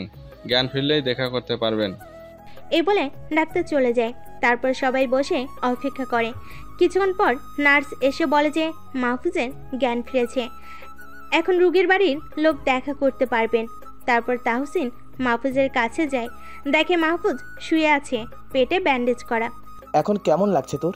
হ্যাঁ রে, অনেক ভালো লাগছে। কিন্তু রাজদের কি খবর? সবগুলোর লাশ গুম করে ফেলেছি, কেউ খুঁজে পাবে না। মাহফুজ আর তাহসিন কথা বলতে থাকে। তখনই তাপসি ভিতরে আসে। তাপসিকে দেখে তাহসিন বলে, দোস্ত, সুস্থ হলে ট্রিট দিস। এখন ভাবির সাথে কথা বল। বলে তাহসিন চলে যায় কেবিনের বাইরে। তারপর তাপসি এসে মাহফুজের কাছে বসে, মাহফুজকে জড়িয়ে ধরে কেঁদে দেয়। মাহফুজ খেয়াল করে তাপসির চোখ দুটো ফুলে গেছে। মাহফুজ বুঝতে পারে তাপসি এতক্ষণ কেঁদেছে, আবার এখনও কাঁদছে। এই পাগলি, কাঁদছো কেন? এই তো দেখো, আমি বেঁচে আছি। তোমার কিছু হয়ে গেলে আমি কি নিয়ে বেঁচে থাকতাম বলো? থোর পাগলি, কি যে বলো না, আমি তো বেঁচে আছি। এখন আবার আমাকে নিয়েই বেঁচে থাকবা? এখন কান্না থামাও তো দেখি, একবার হাসো তো কলিজা। তোমার হাসি দেখতে আমার খুব ভালো লাগে। মাহফুজ তাপসির চোখে হাত দিয়ে পানি মুছিয়ে দেয়। তারপর তাপসি হেসে দেয় আর মাহফুজকে আরও শক্ত করে জড়িয়ে ধরে। ঠিক তখনই দরজায় কেউ একজন কাশি দেয়। মাহফুজ তাকিয়ে দেখে তাপসির বাবা দাঁড়িয়ে আছে। তাপসি নিজের বাবাকে দেখে লজ্জায় মাহফুজকে ছেড়ে দিয়ে এক পাশে দাঁড়িয়ে থাকে। বিজয় সাহেব এসে মাহফুজের পাশে বসে। তারপর মাহফুজের দিকে তাকায়। মাহফুজ নিজের দিকে তাকিয়ে আছে, মনে মনে ভাবছে, এই মনে হয় আমাকে অপমান করবে এখন। মাহফুজ, তুমি কি আমার মেয়েকে ভালোবাসো? মাহফুজ অবাক হয়ে তাকায় বিজয় সাহেবের দিকে। উনি কেমন করে জানলেন? না মানে আঙ্কেল, আমি... থাক, আর মানে মানে করতে হবে না। তাসফি আমার কাছে সব কিছু বলেছি। তখন আমি তাসফির দিকে তাকালাম, দেখি লজ্জায় মাথা নিচু করে রাখছে। মনে মনে বললাম, কত বড় ফাজিল, ওর বাবার কাছে সব বলে দিছে। কিন্তু মাহফুজ, আমার একটা বিষয়ে খটকা লাগছে। জি আঙ্কেল, কোন বিষয়ে? রাজের মতো এত বড় মাফিয়াকে মারা যে কোনো মানুষের পক্ষে সম্ভব নয়, আর তুমি মেরে ফেললেই। আর তোমার সাথে এত ছেলেবেলে কিভাবে? আসলে তুমি কে বলো তো? আঙ্কেল, আমি আবার কে হতে যাব? আমি আপনার বডিগার্ড। না, এইটা তোমার আসল পরিচয় নয়। তুমি অনেক বড় কিছু। প্লিজ আমার কাছ থেকে লুকাও না, বলো প্লিজ। আঙ্কেলের কথা শুনে কি বলবো বুঝতেছি না। আমার পরিচয় জানলে হয়তো তিনি আমাকে কখনো মেনে নেবে না। কি হলো, বলো না কেন? দেখো, তোমার সাথে আমার মেয়ের জীবন জড়িয়ে আছে। আসলে আঙ্কেল, আমি হলাম কিং অফ মাফিয়া, আর সমস্ত মাফিয়ার দলই আমার হাতে তৈরি। রাজও আমার মাফিয়ার দলে কাজ করত, কিন্তু আমার আগের জীবন ছিল সম্পূর্ণ আলাদা। যদিও আমি কিং ছিলাম, তবুও এসব ঝামেলা থেকে দূরে ছিলাম। তোমার আগের জীবন সম্পর্কে আমি জানতে চাই। আমার মেয়ের জীবনে আসার আগে তোমার পরিচয় আর পরিবার সম্পর্কে আমাকে বলো প্লিজ। হ্যাঁ বলবো, আমার পরিচয় আর লুকাবো না। তাহলে শুনুন, ফ্ল্যাশব্যাক। কয়েক বছর আগের কথা। বাবা মা আর একটা বোন নিয়েছিল আমাদের সুখের সংসার। আমাদের দিনগুলো খুব সুখের মধ্যে দিয়ে কাটতেছিল। বাবা ছিলেন বড় একজন ব্যবসায়ী, আর বোনটা স্কুলে পড়তো। আমি তখন অনার্স 3য় বর্ষে পড়ি। ভার্সিটি, বন্ধুবান্ধব, আড্ডা, পরিবার সব কিছু নিয়ে আমার নিত্যদিনগুলো ছিল অসাধারণ। সবসময় ছোট বোনের সাথে ঝগড়া করতাম, আর ছোট বোন আমার সাথে না পেরে কেঁদে দিত। তখন আমার দায়িত্ব হতো ছোট বোনটার কান্না থামানো, আর বাবা মায়ের ভালোবাসা তো আমাদের ভাই বোনের উপর সব সময় ছিল। তো এভাবেই আমি শোকের ভিতর দিয়ে জীবন অতিবাহিত করতেছিলাম। একদিন কলেজে বসে ক্লাস করতেছিলাম, তখনই ছাত্রলীগের কয়েকজন নেতা এসে ছেলেদের ডেকে নিয়ে যায় একটা মিছিলে। আমি কখনো এইসব মিছিলে যাই না, কিন্তু সেদিন প্রিন্সিপাল এসে সবাইকে যেতে বলায় মিছিলে যেতে হলো। মিছিলের একজন নেতার সাথে আমার একটু পরিচয় ছিল, আমি তাকে ভাই বলে ডাকতাম। ওই ভাই আমাকে তাদের দলে যোগ দেওয়ার জন্য অনেক অনুরোধ করলেন, কিন্তু আমি রাজি ছিলাম না। তবুও ভাইটি এমনভাবে বললেন যে আমি তাদের দলে যোগ হয়ে গেলাম। এই বিষয়টা আবার বাবার কানে পৌঁছে গেল। বাবা আবার এইসব দল করা পছন্দ করতো না। কলেজ শেষে বাড়ি যেতেই বাবা আমাকে অনেক বকা দিল। আমার আর কি করার ছিল, বাবার বকা শুনে রুমে চলে গেলাম। কিছুক্ষণ পর আমার বোন আসলো। ভাইয়া, তুমি ওইসব দলে কেন যোগ দিলে? প্লিজ ছেড়ে দাও এসব।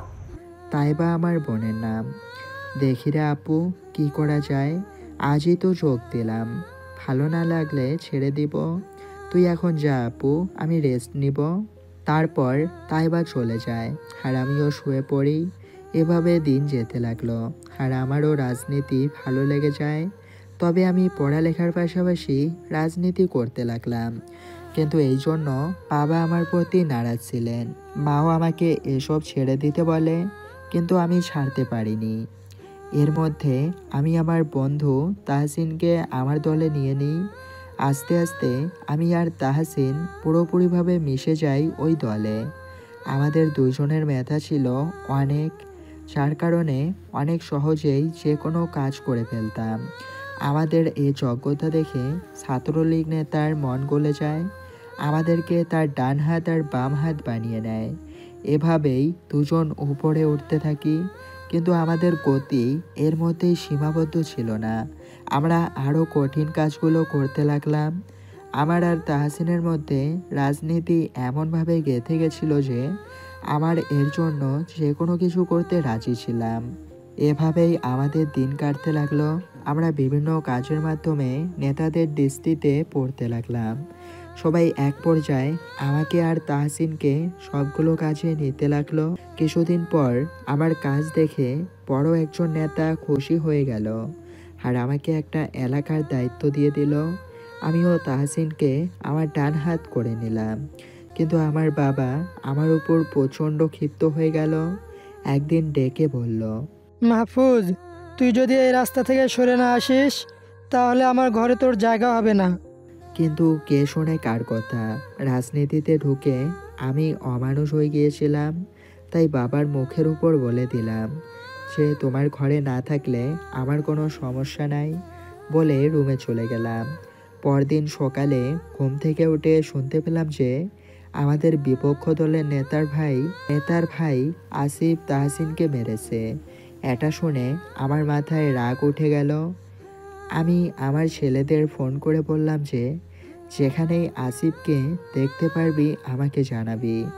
তারপর ফ্রেশ হয়ে খেতে বসলাম। এর মধ্যে একজন ফোন করে বলল যে আসিফ চৌরাস্তার মোড়ে আছে। তখনই খাওয়া ছেড়ে উঠে চলে গেলাম। গিয়ে দেখি আসিফ দাঁড়িয়ে আছে। আমি তখনই গিয়ে আসিফকে মারতে শুরু করলাম। আমার এতটাই রাগ হয়েছিল যে মারতে মারতে আসিফকে আমি মেরেই ফেলেছিলাম। আর এই খবরটা চলে গেল আসিফের ভাইয়ের কাছে। তারপর আসিফের ভাই আমাকে মারার জন্য আমার বাড়ি যায়, কিন্তু আমাকে না পেয়ে পুরো বাড়ি ভেঙে তছনছ করে দিয়ে আসে। বিকালে আমি বাড়িতে গেলে আমার মাথা তো ঘুরে যায়। বাড়ির ওই অবস্থা দেখে তখনই বাবা আমার সামনে আসে। বাবা, একবার আমাকে বলো এই অবস্থা কে করছে? তাকে আমি জীবিত রাখবো না। বলতেই বাবা আমার দুই গালে কষে থাপ্পড় মারে। তুই আমার ছেলে হতে পারিস না। তোর মতো একটা কুলাঙ্গার ছেলেকে আমি মানুষ করতেছি এতদিন ধরে। একজন খুনি কখনো আমার ছেলে হতে পারে না। আজ থেকে তোকে আমি ত্যায্য পুত্র ঘোষণা করলাম। তুই এক্ষুনি আমার বাড়ি থেকে চলে যাবি। তখন বাবার কথাগুলো যেন আমার কলিজা ছিঁড়ে দিয়েছিল। ঠিকই তো, আমি একজন খুনি। তারপর কাঁদতে কাঁদতে বাড়ি থেকে বের হয়ে আসলাম। রাস্তায় একটা চায়ের দোকানে গেলাম, গিয়ে দেখি তাহসিনও আমার মতো চায়ের দোকানে বসে আছে। কি রে তাহসিন, এভাবে বাংলা পাঁচের মতো মুখ করে বসে আছিস কেন? দোস্ত রে, এইসব ঝামেলায় জড়িয়েছি বলে আমাকে বাড়ি থেকে বাবা মা অনেক অপমান করে বের করে দিয়েছে। তাহসিনের কথায় তখন মৃদু হাসলাম। সে ওর আর আমার অবস্থা একই রকম। তারপর দোকান থেকে বের হয়ে আমাদের নেতার কাছে গেলাম, যার আন্ডারে আমরা কাজ করতাম। কিন্তু সেই নেতা আমাদেরকে খুনির অপবাদ দিয়ে তাড়িয়ে দিল। সেখানেও আমাদের জায়গা হলো না। একবার মনে করলাম বাড়িতে ফিরে যাই, কিন্তু তখনই মনে পড়ল বাবা তো আমাকে বাড়ি থেকে বের করে দিয়েছে। তারপর কি আর করার, আমার আর তাহসিনের কোনো জায়গাতেই আশ্রয় জুটল না। তখন উপলব্ধি করতে পারলাম যে পরিবারের ভূমিকা কতটুকু। এই নেতারা শুধু তাদের স্বার্থের জন্য আমাদেরকে গরুর মতো খাটায়। তখনই আমি প্রতিজ্ঞা করলাম, যেভাবেই হোক আমি মাফিয়াদের কিং হব, নিজেই নিজের মাফিয়া দল তৈরি করব। আর যারা আমার সাথে প্রতারণা করেছে বা করবে, একটাকেও জীবিত রাখবো না। তখন আমি আর তাহসিন রাস্তায় রাস্তায় ঘুরতে লাগলাম। অনেক অসহায় হয়ে পড়লাম আমরা দুজন। প্রত্যেক দিন নিজেদের খাবার জোটাতেই কষ্ট হয়ে যায়। বেঁচে থেকেও মারা যেতে লাগলাম দুজনে। কিন্তু এভাবে আর কতদিন চলবে, পেট তো চালাতে হবে। তাই কাজের সন্ধানে বেরিয়ে গেলাম দুজন, কিন্তু ভালো কোনো কাজ পেলাম না। অবশেষে পেটের দায়ে খারাপ কাজের সাথে যুক্ত হয়ে গেলাম। সব রকমের খারাপ কাজই করতে লাগলাম।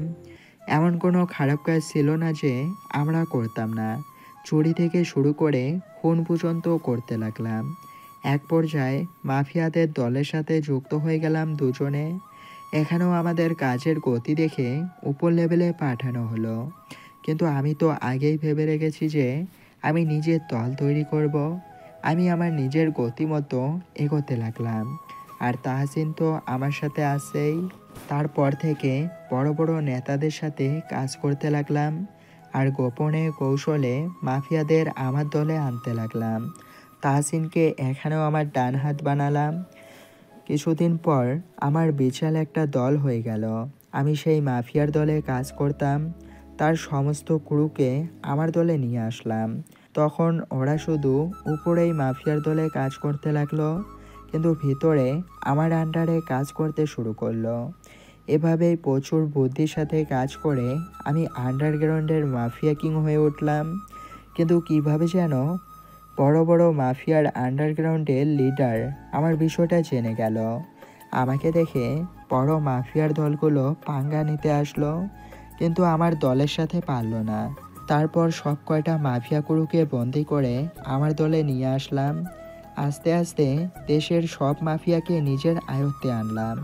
তারপর হয়ে গেলাম কিং অফ মাফিয়া। নিজেকে আত্মগোপন করে মাফিয়া টিম পরিচালনা করতে লাগলাম। তারপর পরিচয় হলো সিফাত ভাইয়ের সাথে। সিফাত ভাই ছিল অনেক বড় একজন মাফিয়ার নেতা। এভাবেই দিন যেতে লাগলো। কিন্তু একদিন বাবা মা আর বোনটার কথা খুব মনে পড়ে গেল। নীরবে কাঁদলাম তাদের জন্য, কিন্তু পরক্ষণেই মনে পড়ে গেল অতীতে সেই কথা। যাদের জন্য পরিবার থেকে আলাদা হয়ে গেছি, তাদেরকে আমি ছাড়ব না। তারপর আমার ছেলেদের পাঠিয়ে আসিফের বড় ভাইকে আমার কাছে নিয়ে আসলাম। আমাকে দেখেই চিনে ফেললো। তারপর ওইটাকে খতম করলাম। তারপর যে নেতা আমাদের খুনি অপবাদ দিয়েছিল, তাকেও খতম করলাম। এভাবেই শান্ত হলাম ওদেরকে মেরে। কিন্তু আমি এভাবে মাফিয়া হয়ে থাকতে ভালো লাগতেছিল না। নিজের একটা আলাদা পরিচয় বানানোর জন্য আপনার কোম্পানিতে চাকরি নিলাম, আর এখন আপনার বডিগার্ড হয়ে আপনার সামনে শুয়ে আছি। এই বলে আমার অতীত শেষ করলাম। তাকিয়ে দেখি আঙ্কেল আর তাসফি দুজনেই কাঁদছে। মাহফুজ, আজই তোমার পরিবারকে এখানে আনবে। আমি আগামী সপ্তাহে তোমার আর আমার মেয়ের বিয়ে দিব। জি আঙ্কেল। পরদিন সকালে তাহসিনকে পাঠালাম আমার আর ওর পরিবারকে নিয়ে আসতে। বিকালেই তাহসিন নিয়ে আসলো সবাইকে। আমার বাবা সব কিছু জেনে আমাকে বুকে জড়িয়ে নিলেন। তাহসিনও ওর পরিবারের সাথে এক হয়ে গেল। আগামী সপ্তাহে আমার আর তাসফির বিয়ে। দেখতে দেখতে বিয়ের দিন চলে আসলো। খুব জাঁকজমকভাবে আমাদের বিয়েটা হয়ে গেল। সব কিছু আবার আগের মতোই হয়ে গেল। আমার বোনটাও নিজের ভাবিকে পেয়ে খুব খুশি হলো।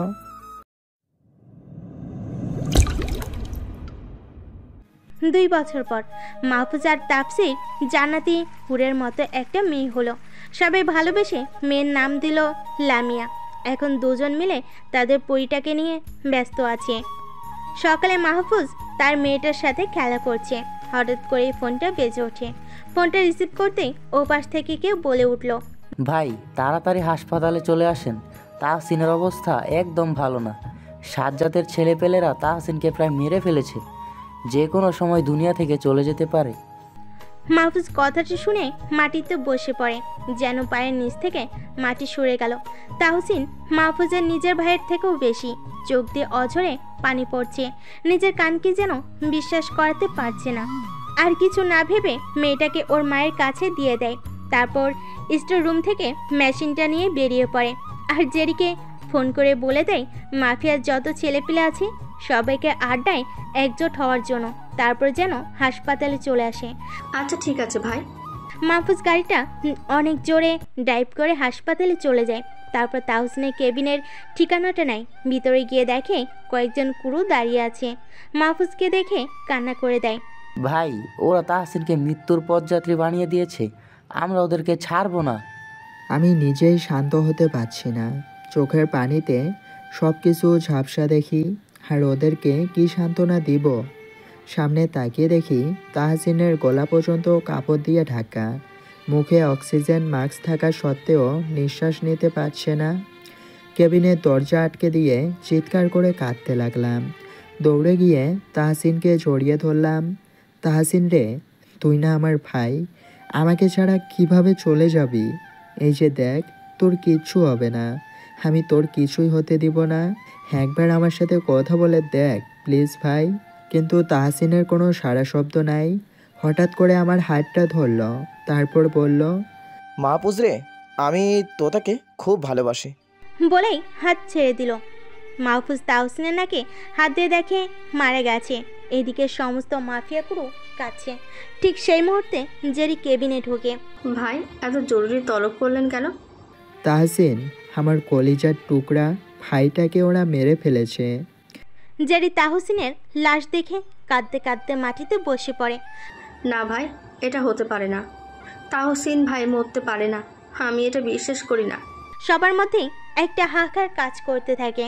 তারপর সবাই তাহসিনকে গোসল দিয়ে কাফন পরিয়ে একটা হুজুর এনে জানাজা পড়ে।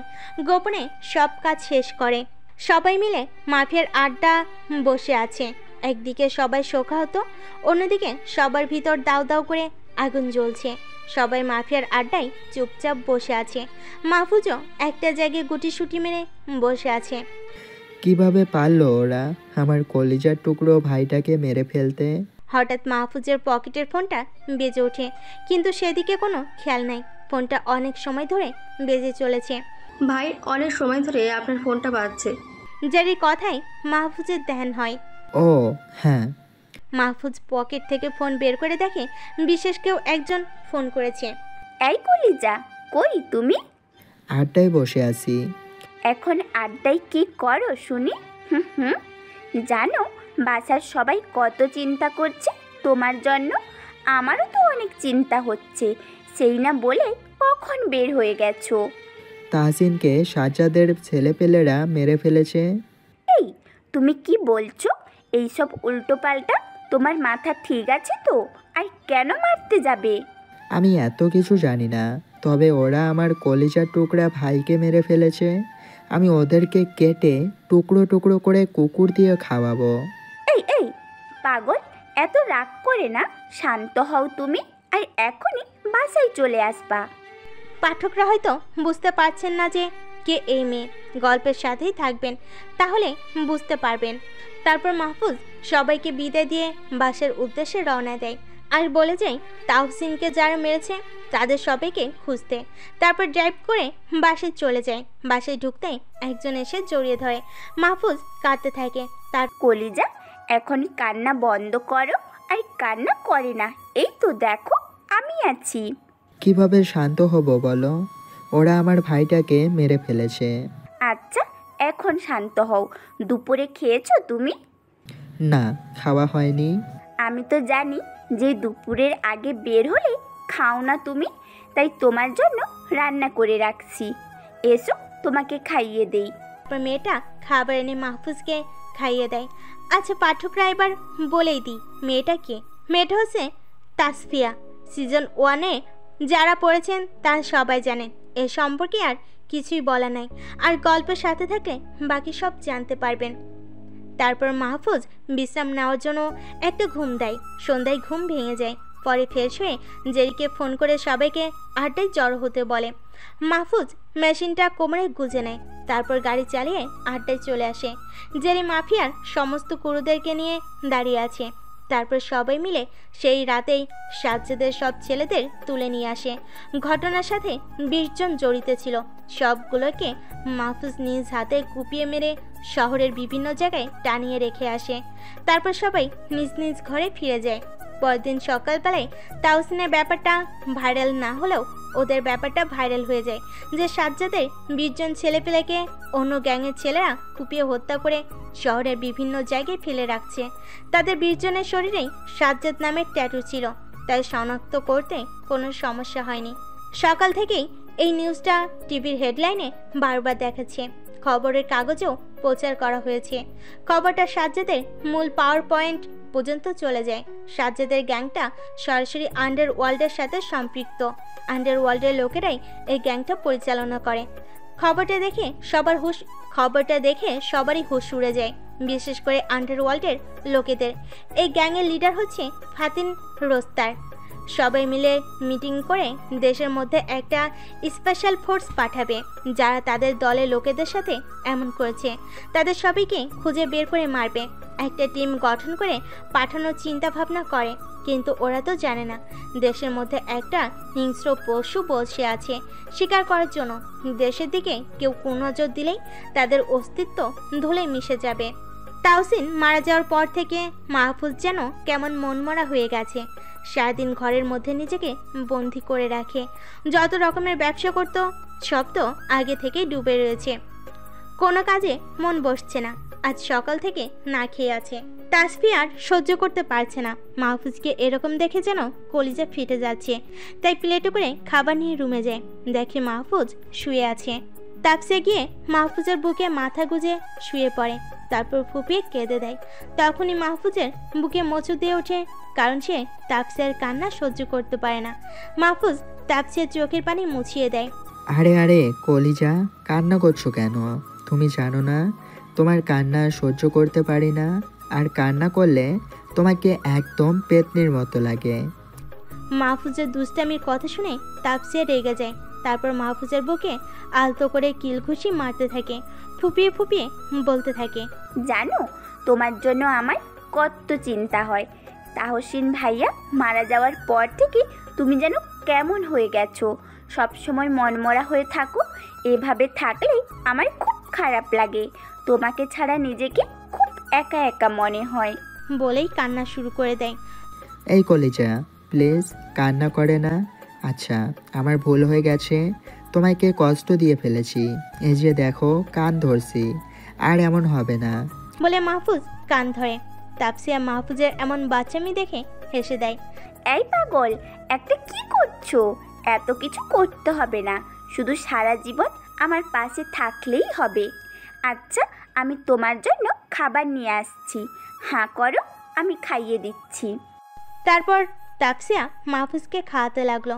তখন লামিয়া দৌড়ে ঘরে চলে আসলো। লামিয়া মাহফুজের মেয়ের নাম। লামিয়া এসেই মাহফুজের কোলে চড়ে বসলো আর গালে একটা কিস করলো। জানো বাবা, নানা ভাই আমার সাথে খেলা করে পারেনি, আমি যেতে গেছি বলে একটা হাসি দিল। মাহফুজ লামিয়াকে জড়িয়ে ধরে আদর করে দিল। মাহফুজের সব থেকে ভালো লাগে হলো লামিয়ার হাসিটা, কারণ এটাই এখন তার বেঁচে থাকার দ্বিতীয় অক্সিজেন। তাসফিয়া পুরো খাবারটা মাহফুজকে খাইয়ে দিল, তারপর রুম থেকে বেরিয়ে গেল। এদিকে মাহফুজ আর লামিয়া খেলতে লাগলো। কিছুক্ষণ পর তাপসিয়া এসে যোগ দিল। এভাবেই দিনটা কেটে গেল। পরের দিন ফজরের সময় মাহফুজের ঘুম ভেঙে গেল। উঠে ফ্রেশ হয়ে মসজিদে গিয়ে নামাজটা পড়ে আসে। রুমে এসে দেখে তাপসিয়া আর লামিয়া খুব সুন্দর করে ঘুমিয়ে আছে। হঠাৎ মাহফুজের বাবা মায়ের কথা খুব মনে পড়তে থাকে। অন্যদিকে তাহসিনের মৃত্যুর পর ওর বাবা মাও যেন কেমন হয়ে গেছে। তাই মাহফুজ সিদ্ধান্ত নেয় গ্রামের বাড়ি থেকে কয়েকদিনের জন্য বেরিয়ে আসবে। একটু পর তাপসিয়ার ঘুম ভাঙলে মাহফুজ কথাটি জানায়, যেটা শুনে তাপসিয়ার খুশি দেখে গে। খুশিতে মাহফুজকে জড়িয়ে ধরে। তোমাকে যে কি বলে ধন্যবাদ দিব, অনেকদিন আম্মুকে দেখি না, আর আমার মেয়েটাও দাদা দাদির সাথে দেখা করতে পারেনি। আমরা আজকেই রওনা দিব। হ্যাঁ, তুমি সব কিছু গুছিয়ে নাও, আমি গিয়ে বাবাকে বলছি আমাদের সাথে যেতে।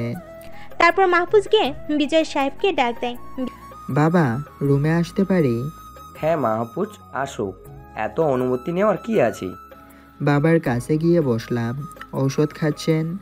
আচ্ছা বাবা, আমরা সিদ্ধান্ত নিয়েছি যে আজকে গ্রামের বাড়িতে যাব, আর আপনাকেও সাথে নিয়ে যেতে চাচ্ছি।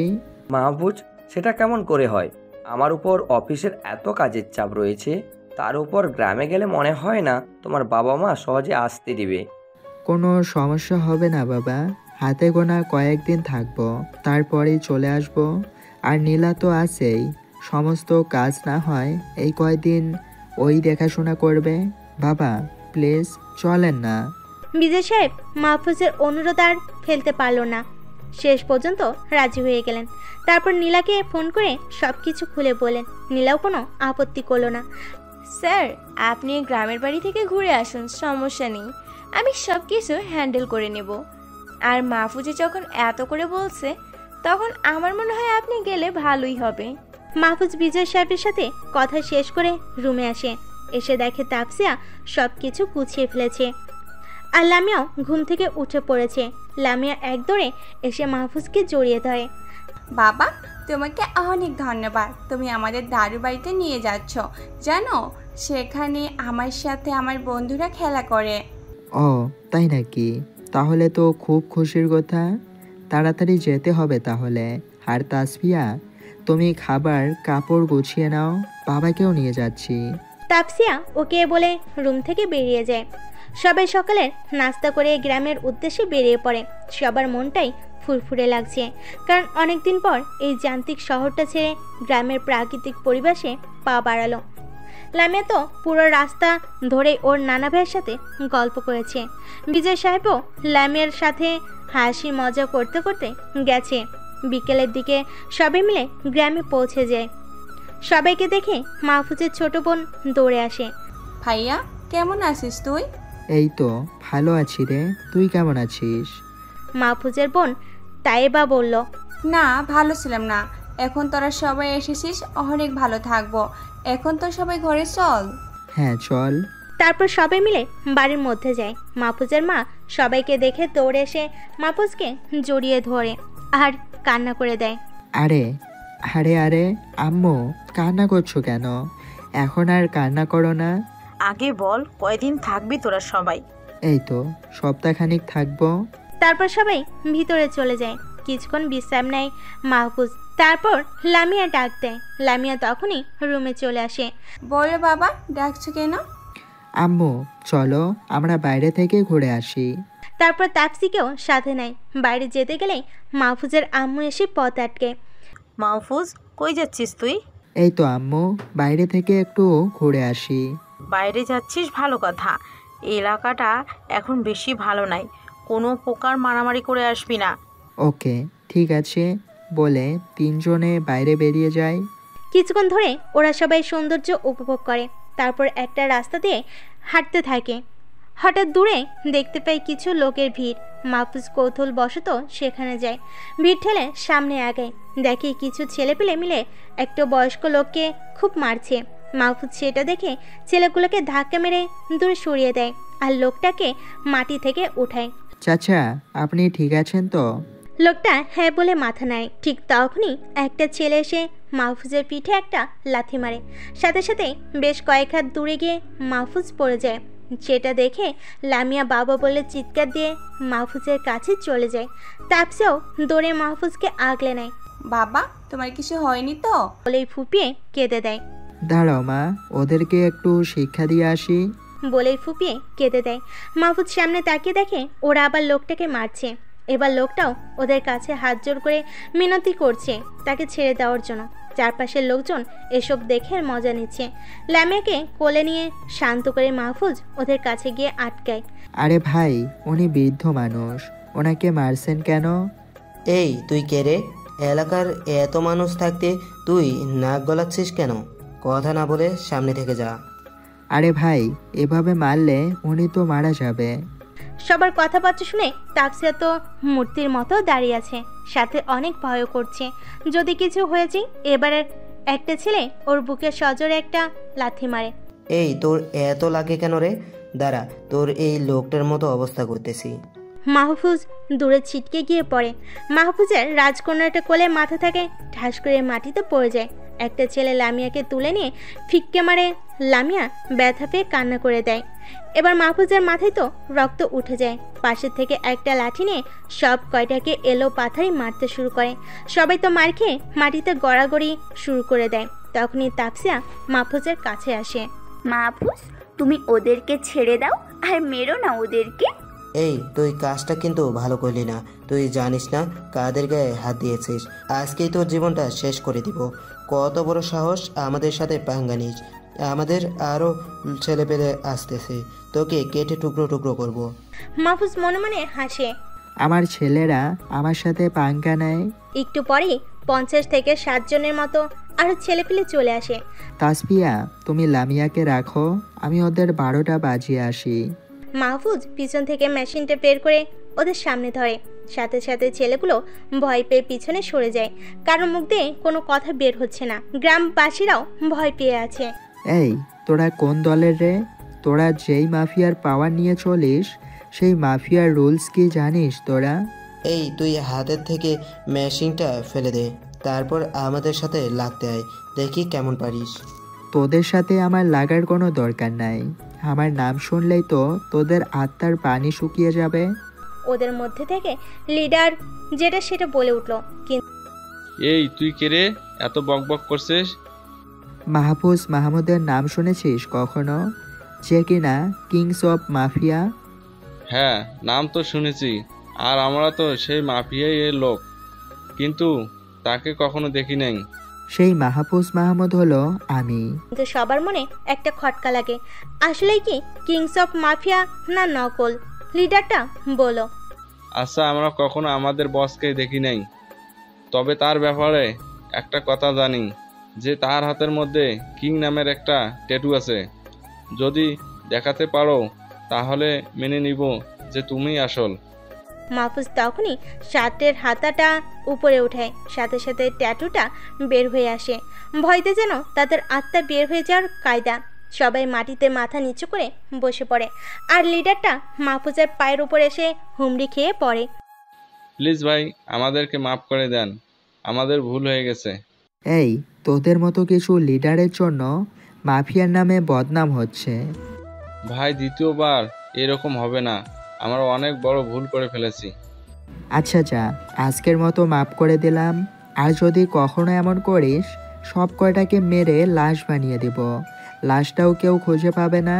পুরো গ্রামবাসী তো এই কাহিনী দেখে অবাক হয়ে তাকিয়ে আছে। সবাই গিয়ে লোকটার কাছে ক্ষমা চেয়ে আসো। তারপর সবাইকে কিছু কথা বলে পাঠিয়ে দেয়। তারপর ছেলেগুলো চলে গেলে মাহফুজের রাজকন্যা আর তাপসিয়াকে নিয়ে বাড়িতে চলে আসে।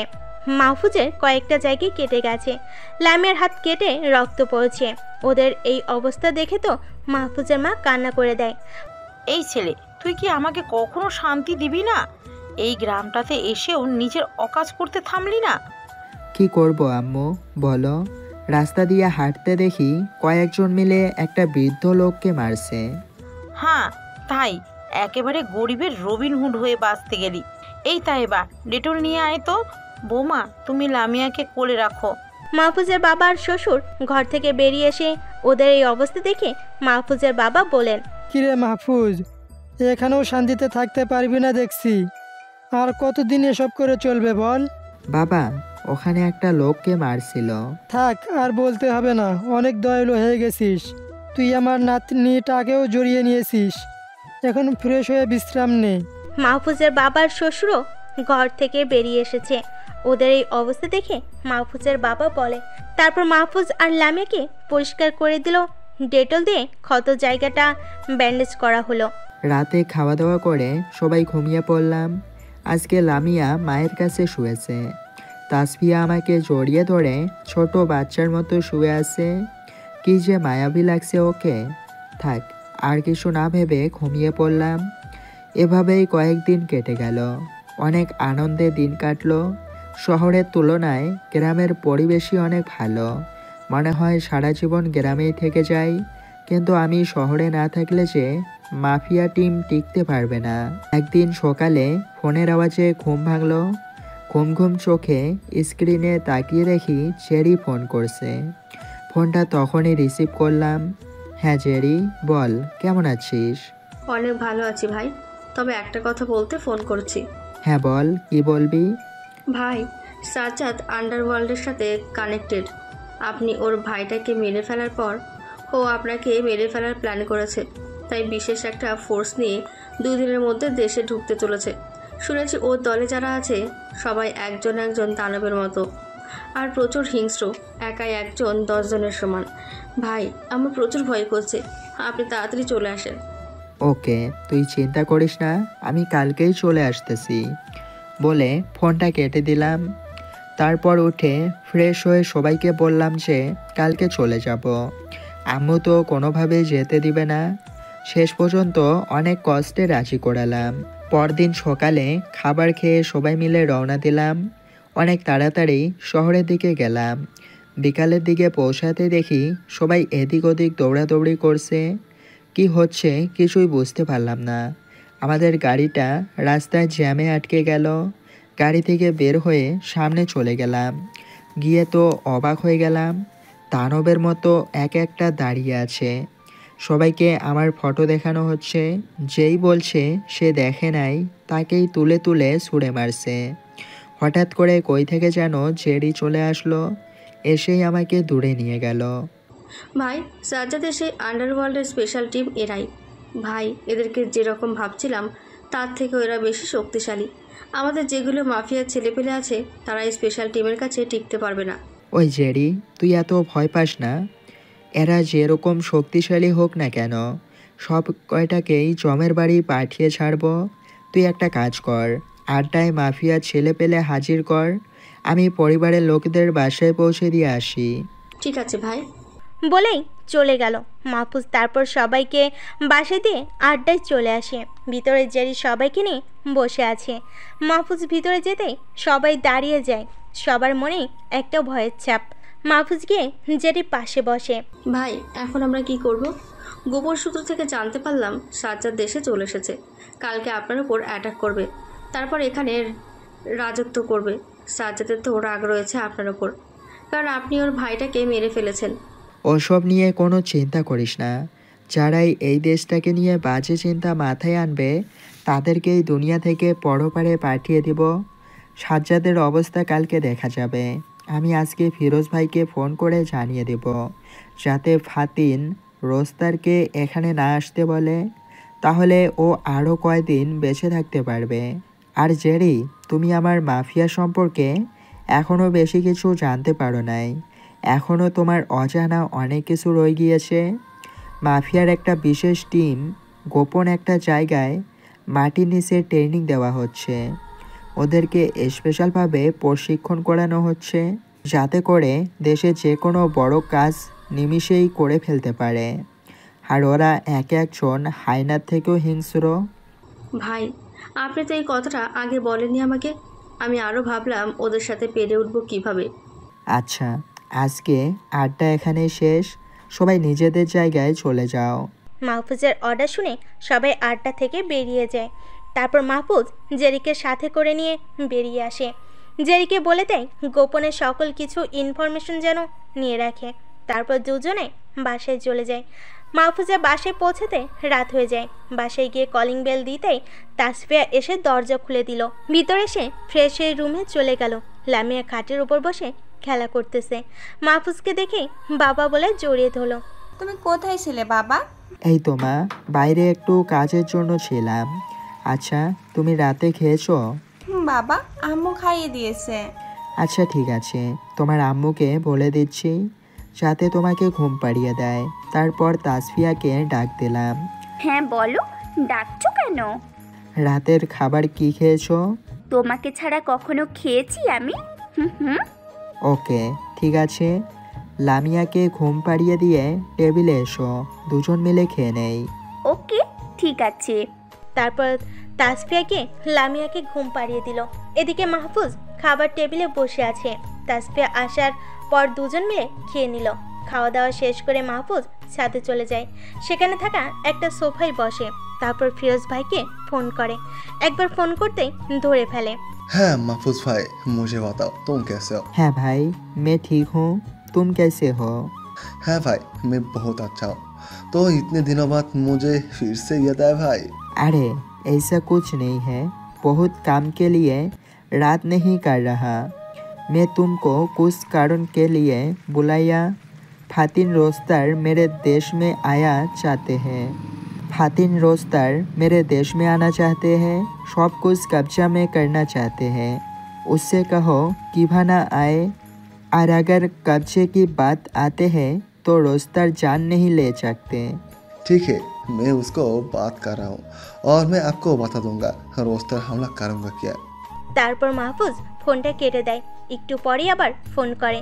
हाँ बोलो भाई, कैसा खबर हो? रोस्तर कल तुमको देश पर हमला करेंगे। मैं रोस्तर को बहुत समझा, लेकिन मेरी बात नहीं मानेंगे।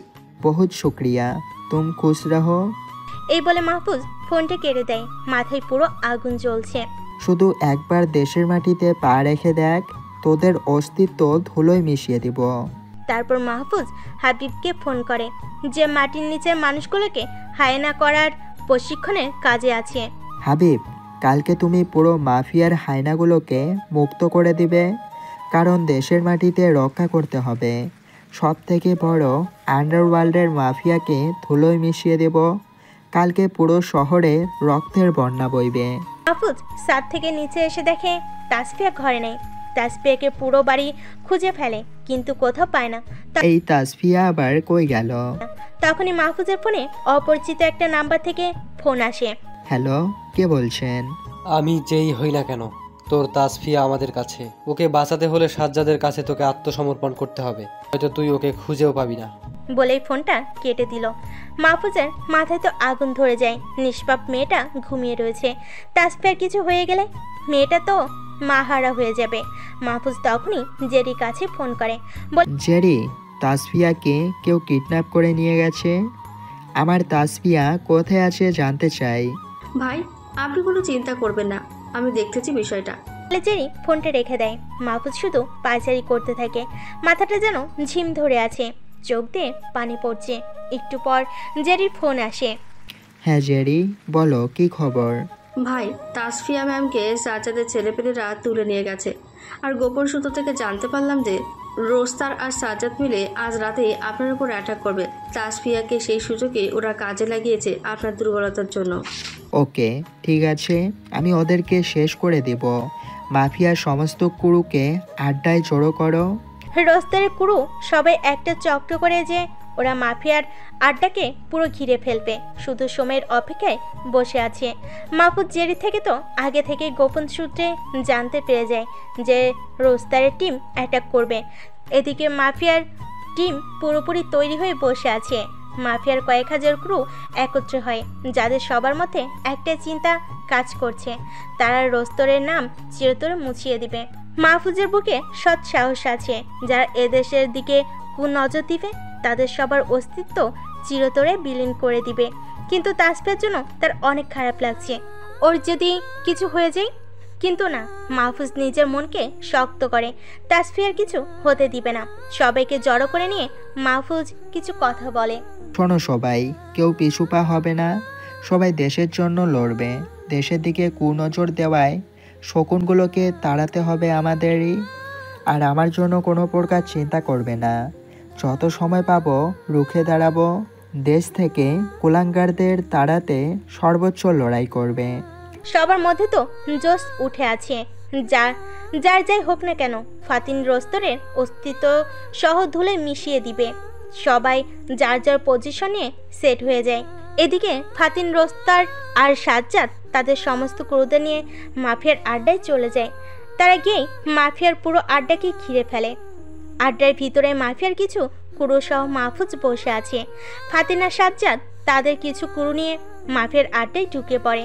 দেখে মাহফুজ ইয়া বড় একটা লোহার পাইপ নিয়ে বসে আছে। ফাতিন আর সাজ্জাদের সাথে তাসফিয়াও আছে।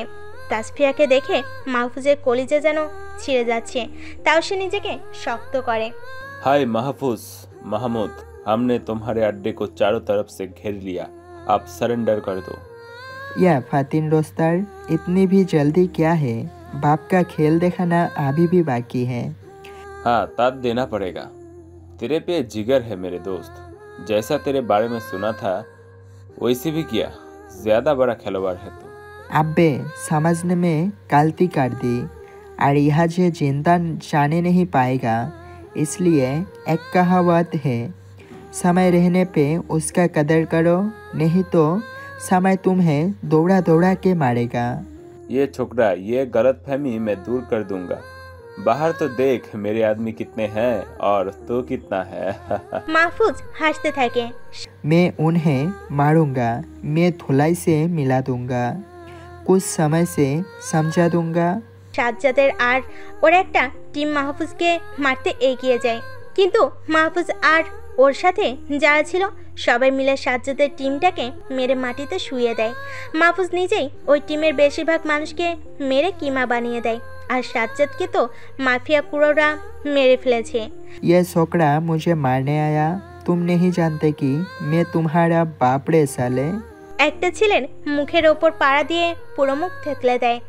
রোস্তার ভয় পেয়ে যায় মাহফুজের মায়ের দেখে। বাইরে তুমুলভাবে মারামারি হচ্ছে। মাফিয়ার কুরু আর রেস্তোরের কুরুরা লেগে গেছে। ये महफूज महमूद, बाहर कान लगा के सुन, मेरी आदमी कैसे मार रहा है तेरे बंदे को। वहाँ पे मेरे आदमी तेरे बंदे को खत्म कर रहा है, यहाँ पे मैं तुझे खत्म करूँगा।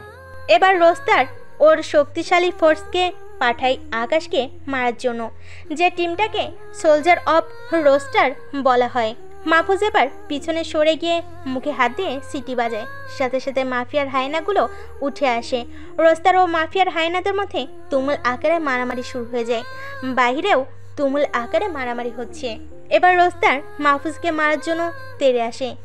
মাহফুজ রোস্তারের তলপেট বরাবর লাথি মেরে দেয়। রোস্তার লাঠিকে দূরে গিয়ে পড়ে, কিন্তু তখনই লাফ দিয়ে উঠে দেয়, কারণ রোস্তার মার্শাল আর্ট জানে। রোস্তার এবার মাহফুজকে মেনে মাটিতে ফেলে দেয়। মাহফুজ বেকায়দাভাবে মাটিতে পড়ে গিয়ে আঘাত পায়, আবার উঠে রোস্তারকে আঘাত করে, কিন্তু মাহফুজ এবার আর পেরে উঠছে না, কারণ এক হাত তো মাহফুজ হাতে অনেক ব্যথা পেয়েছে। অন্যদিকে রোস্তার মাহফুজের জখম হওয়া হাতটাকে বারবার আঘাত করছে। ইতিমধ্যে মাহফুজের নাক মুখ দিয়ে রক্ত পড়া শুরু হয়ে গেছে। মাহফুজ মাটিতে আবার পড়ে যায়। ওঠার মতো কোনো শক্তি পাচ্ছে না শরীরে। ये महफूज उठ ना, तुझे तो मेरे को खत्म करना है। उठ साले, क्या बोला था? बाप है तू? बाप तेरा मैं हूँ। 1 से 10 तक गिनूंगा, इसमें 1 से 10 तक गिनूंगा। इस समय पे उठ, नहीं तो साले तेरे को गोली मार दूंगा। রোস্তার গুলি বের করে কোমর থেকে। মাহফুজ ওঠার মতো শক্তি পাচ্ছে না, মনে হয় শরীরে আর কোনো শক্তি অবশিষ্ট নাই। উঠতে চেষ্টা করতে থাকে। এদিকে রোস্তার গুনতে থাকে 1 2 3, এভাবে 9 পর্যন্ত গোনার পর মাহফুজ কোনো মতে উঠে দেয়। আর তখনই রোস্তার 10 বলে গুলি করে দেয়, কিন্তু তখনই তাসফিয়া গুলির সামনে চলে আসে আর শরীরের মধ্যে গুলি ঢুকে যায়। এই দেখে মাফিয়ার হায়নারা রোস্তারকে ছিঁড়ে ফেলে। রোস্তার জায়গায় মারা যায়। আস্তে আস্তে তাসফিয়ার চোখ অন্ধকার হতে থাকে। তাসফিয়া আস্তে আস্তে বলতে থাকে, মাহফুজ, আমি তোমাকে অনেক ভালোবাসি। তোমাকে ছাড়া আমি বাঁচবো না মাহফুজ। আমি মনে হয় আর বেশিক্ষণ থাকতে পারবো না। যদি কোনো ভুল করে থাকি তাহলে প্লিজ মাফ করে দিও, আর আমার মেয়েটাকে দেখে রেখো। এই তাসফিয়া, কি বলছো পাগলের মতো? তোমার কিছুই হতে দিব না আমি। এই চেরি, তাড়াতাড়ি গাড়ি নিয়ে আয়, তাসফিয়াকে হাসপাতালে নিয়ে যেতে হবে। তারপর তাড়াতাড়ি করে তাসফিয়াকে হসপিটাল নিয়ে যাওয়া হয়। ডাক্তাররা বলে দেয় তাসফিয়ার কন্ডিশন এখন খুব বেগতিক, যে কোনো সময় কিছু হয়ে যেতে পারে। ওদের হাতের বাহিরে সিচুয়েশন। আজ 3 দিন তাসফিয়ার এখনও জ্ঞান ফেরেনি। ডাক্তাররাও কিছু বলতে পারছে না ভালো মন্দ। এদিকে মাহফুজ পুরোপুরিভাবে পাগল হয়ে গেছে। বাড়ি থেকে আকাশের মা বাবা আর বোন তাপসিয়ার বাবা আসছে হসপিটালে। সবাই মরার মতো মুখ নিয়ে টেবিলের বাইরে বসে আছে। নার্স একজন এসে বলে, রুগীর জ্ঞান ফিরেছে, রুগী এখন বিপদমুক্ত। আপনারা চাইলে রুগীর সাথে দেখা করতে পারেন। মাহফুজ খুশিতে কান্না করে দেয়। সবাই গিয়ে আগে দেখে আসে তাসফিয়াকে। মাহফুজ এখনও কেবিনের বাইরে বসে আছে। একটু পর মাহফুজের আম্মু বলে, যা গিয়ে দেখা করে আয়। সবাই বের হয়। মাহফুজ কেবিনে ঢুকে মাহফুজকে দেখে তাসফিয়া মুখ ঘুরিয়ে নেয়। মাহফুজ কিছু বুঝতে পারে না। এই তাসফিয়া, আমার দিকে তাকাও, এমন করছো কেন? আজ তোমার জন্য আমি পরপারে চলে যেতাম, তাহলে আমার মেয়েটার কি হতো? তোমাকে কিভাবে মাফ করতাম বলো? মাহফুজ তাসফিয়ার পা ধরে কেঁদে দেয়। তাসফিয়া, সরি, আগে বুঝতে পারি নাই যে এমন হয়ে যাবে। আমাকে মাফ করে দাও। তাসফিয়া মাহফুজের কান্না দেখে কেঁদে দেয় আর রাগ করে থাকতে পারে না। এই কি করছো কি তুমি? এইটা কিন্তু ভালো হচ্ছে না, বলে দিলাম। পা ছাড়ো। তাহলে বলো, আমায় মাফ করে দিয়েছো? পা ছেড়ে আমার কাছে আসো আর 2টা ওয়াদা করো। কি করব বলো? আজকের পরে এই জগৎ থেকে তুমি পুরোপুরিভাবে ছেড়ে দিবে, কারণ আমাদের বাচ্চা আছে, ওর ভবিষ্যৎ আছে। আচ্ছা কলিজা, তাই করব। আজকের পর আমি সমস্ত কিছু ছেড়ে দিব। দ্বিতীয় হলো, আমার আরেকটা বাবু চাই। ওরে আমার শয়তান বউরে, একটা কথা তো রাখছি যে এখন থেকে সব ছেড়ে দিব। বাকি তুমি যদি বলো, বাকি কথাটাও এখন রাখতে পারি। এখানেই আদর করা শুরু করে দেব। তাসফিয়া তো লজ্জে শেষ। প্রায় 10 দিন পর তাসফিয়া সুস্থ হয়। ওকে হসপিটাল থেকে রিলিজ করিয়ে বাড়িতে নিয়ে যাওয়া হয়। বাকি পাঠকরা আর ওদের বাড়ি থেকে নাই যায়। সবাই সবার বাসায় চলে যায় এবার, কারণ মাহফুজ হসপিটালে কিছু একটা বলেছিল। ফুটবল টিম না কি যেন একটা। থাক, বাদ দেন এইসব ইতিহাস, সেগুলো শুনতে হয় না। নিজেরা বিয়ে করে নিজেরাই ইতিহাস তৈরি করেন। থাক, এখন আর কিছু বললাম না। তাহলে বলছি কি যে এখন আমরা আসি। হ্যালো বন্ধুরা, গল্পটা কেমন হয়েছে অবশ্যই কমেন্ট করে জানাবেন। আর নতুন হয়ে থাকলে অবশ্যই আমাদের চ্যানেলটা সাবস্ক্রাইব করবেন।